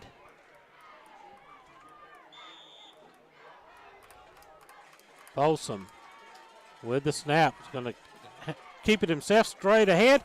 He's going to be shy of the first down as we gang tackle him at the Jacket 48-yard line, and the Jackets take their final timeout. So it's going to be 4th down and about 2 for the Hornets. And here you think they would probably just try to punt us deep and try to make us go the length of the field in less than a minute. Yeah, you would. But no timeouts left. You definitely would. It's one of those situations that, even if we got to go the length of the field, if we got a lot to happen in 1 minute, and us being down by 16, it'd be tough. We'd have to have 2 scores with extra points, with 2-point conversions, which we can do. You can do. And then again, let's check with our Southern Eye Care sideline reporter, Josh Horton. Josh, Jackets trying to make a stand here on this big 4th down play. Guys, no better time than that. And like you said, you take away those mistakes in the first quarter, and you got yourself a ball game here. This defense has played phenomenal in the second half, and like you said, played like we know these Jackets can play. Against the number 4 team in Class AA.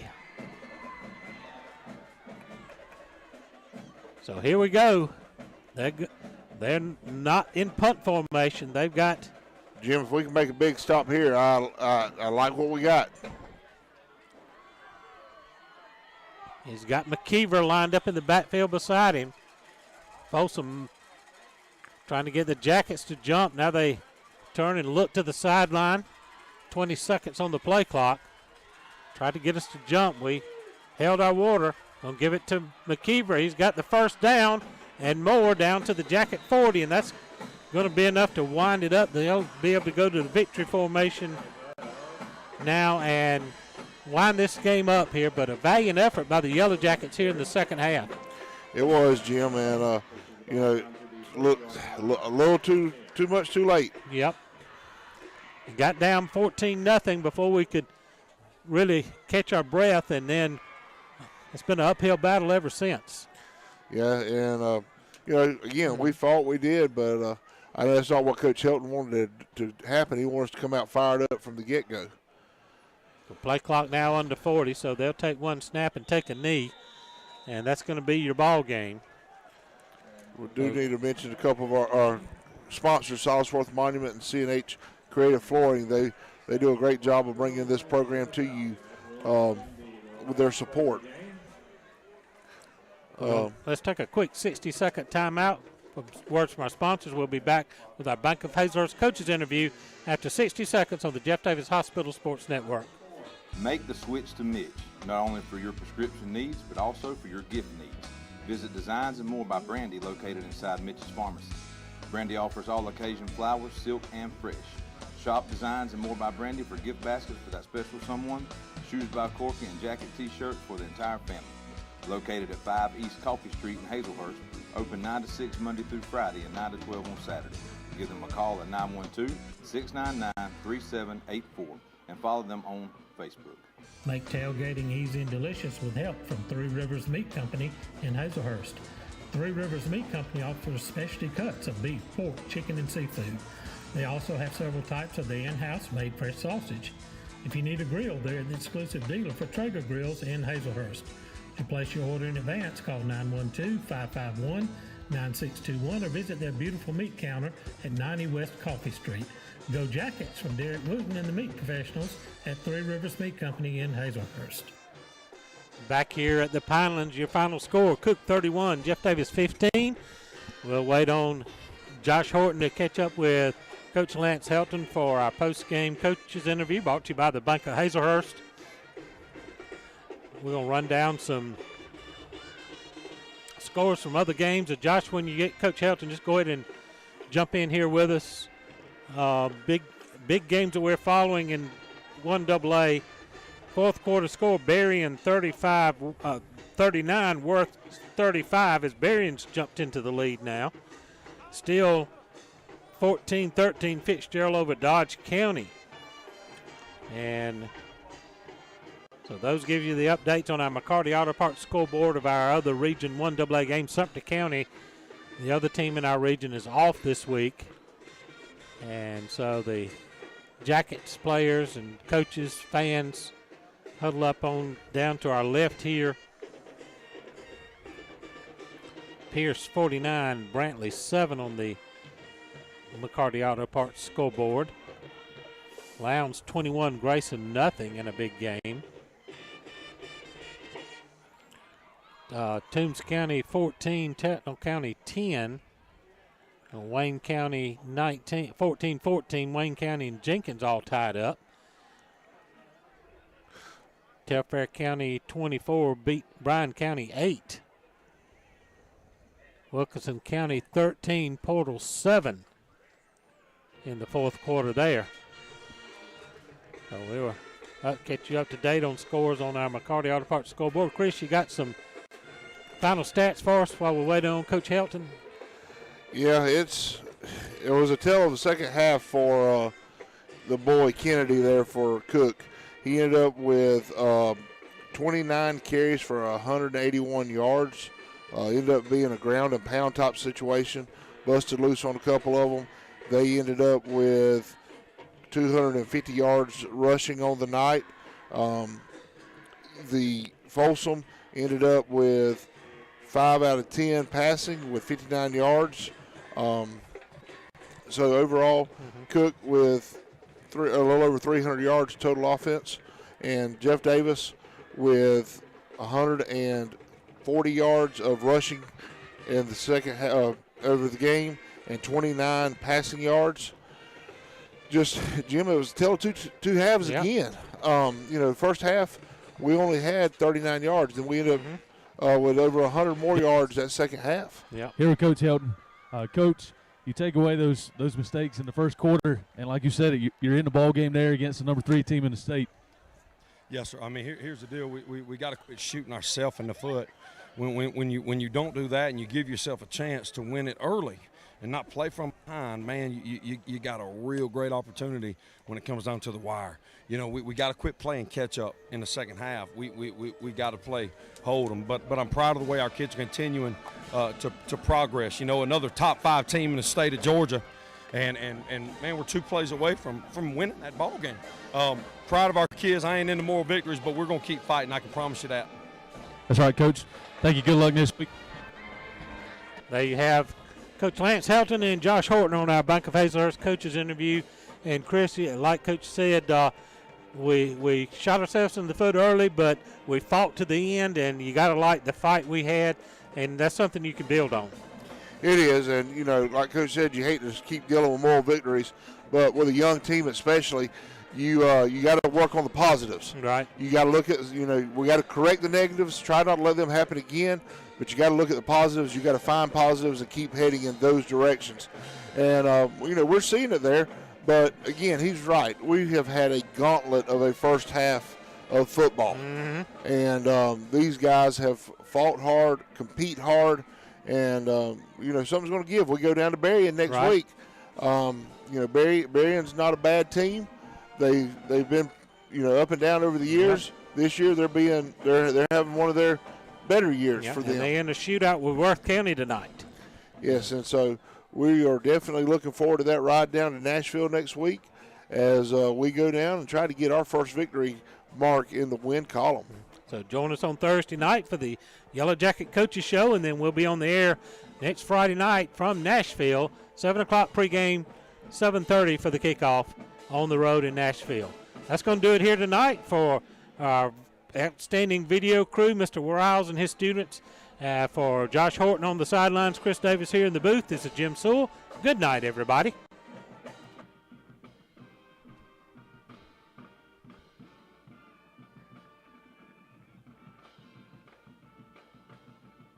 Jeff Davis High School would like to thank the following alumni sponsors for their support of Yellow Jacket Athletics: Sweet Teas, Flowers, Gifts, and Custom Framing, Laney Internal Medicine Group, Lumber City Drugs, Cotton Partners, The Bedroom Store, Hazelhurst Auto, Pig Out Barbecue, Southern Roots Salon, Stone's Machine Shop, Comfort Zone Heating and Air, Whitfield Breelove, South Georgia Dentistry, Coleman Tire and Auto, Mulvey Outdoors, Water Service Center, Ragland Timber, Pallet One, McPherson Manufacturing, Renaissance Bank, Family Healthcare Connections, Davis Farm and Garden, Theater of Hazelhurst, Jeff Davis County Farm Bureau, and Bridgeford Church of God.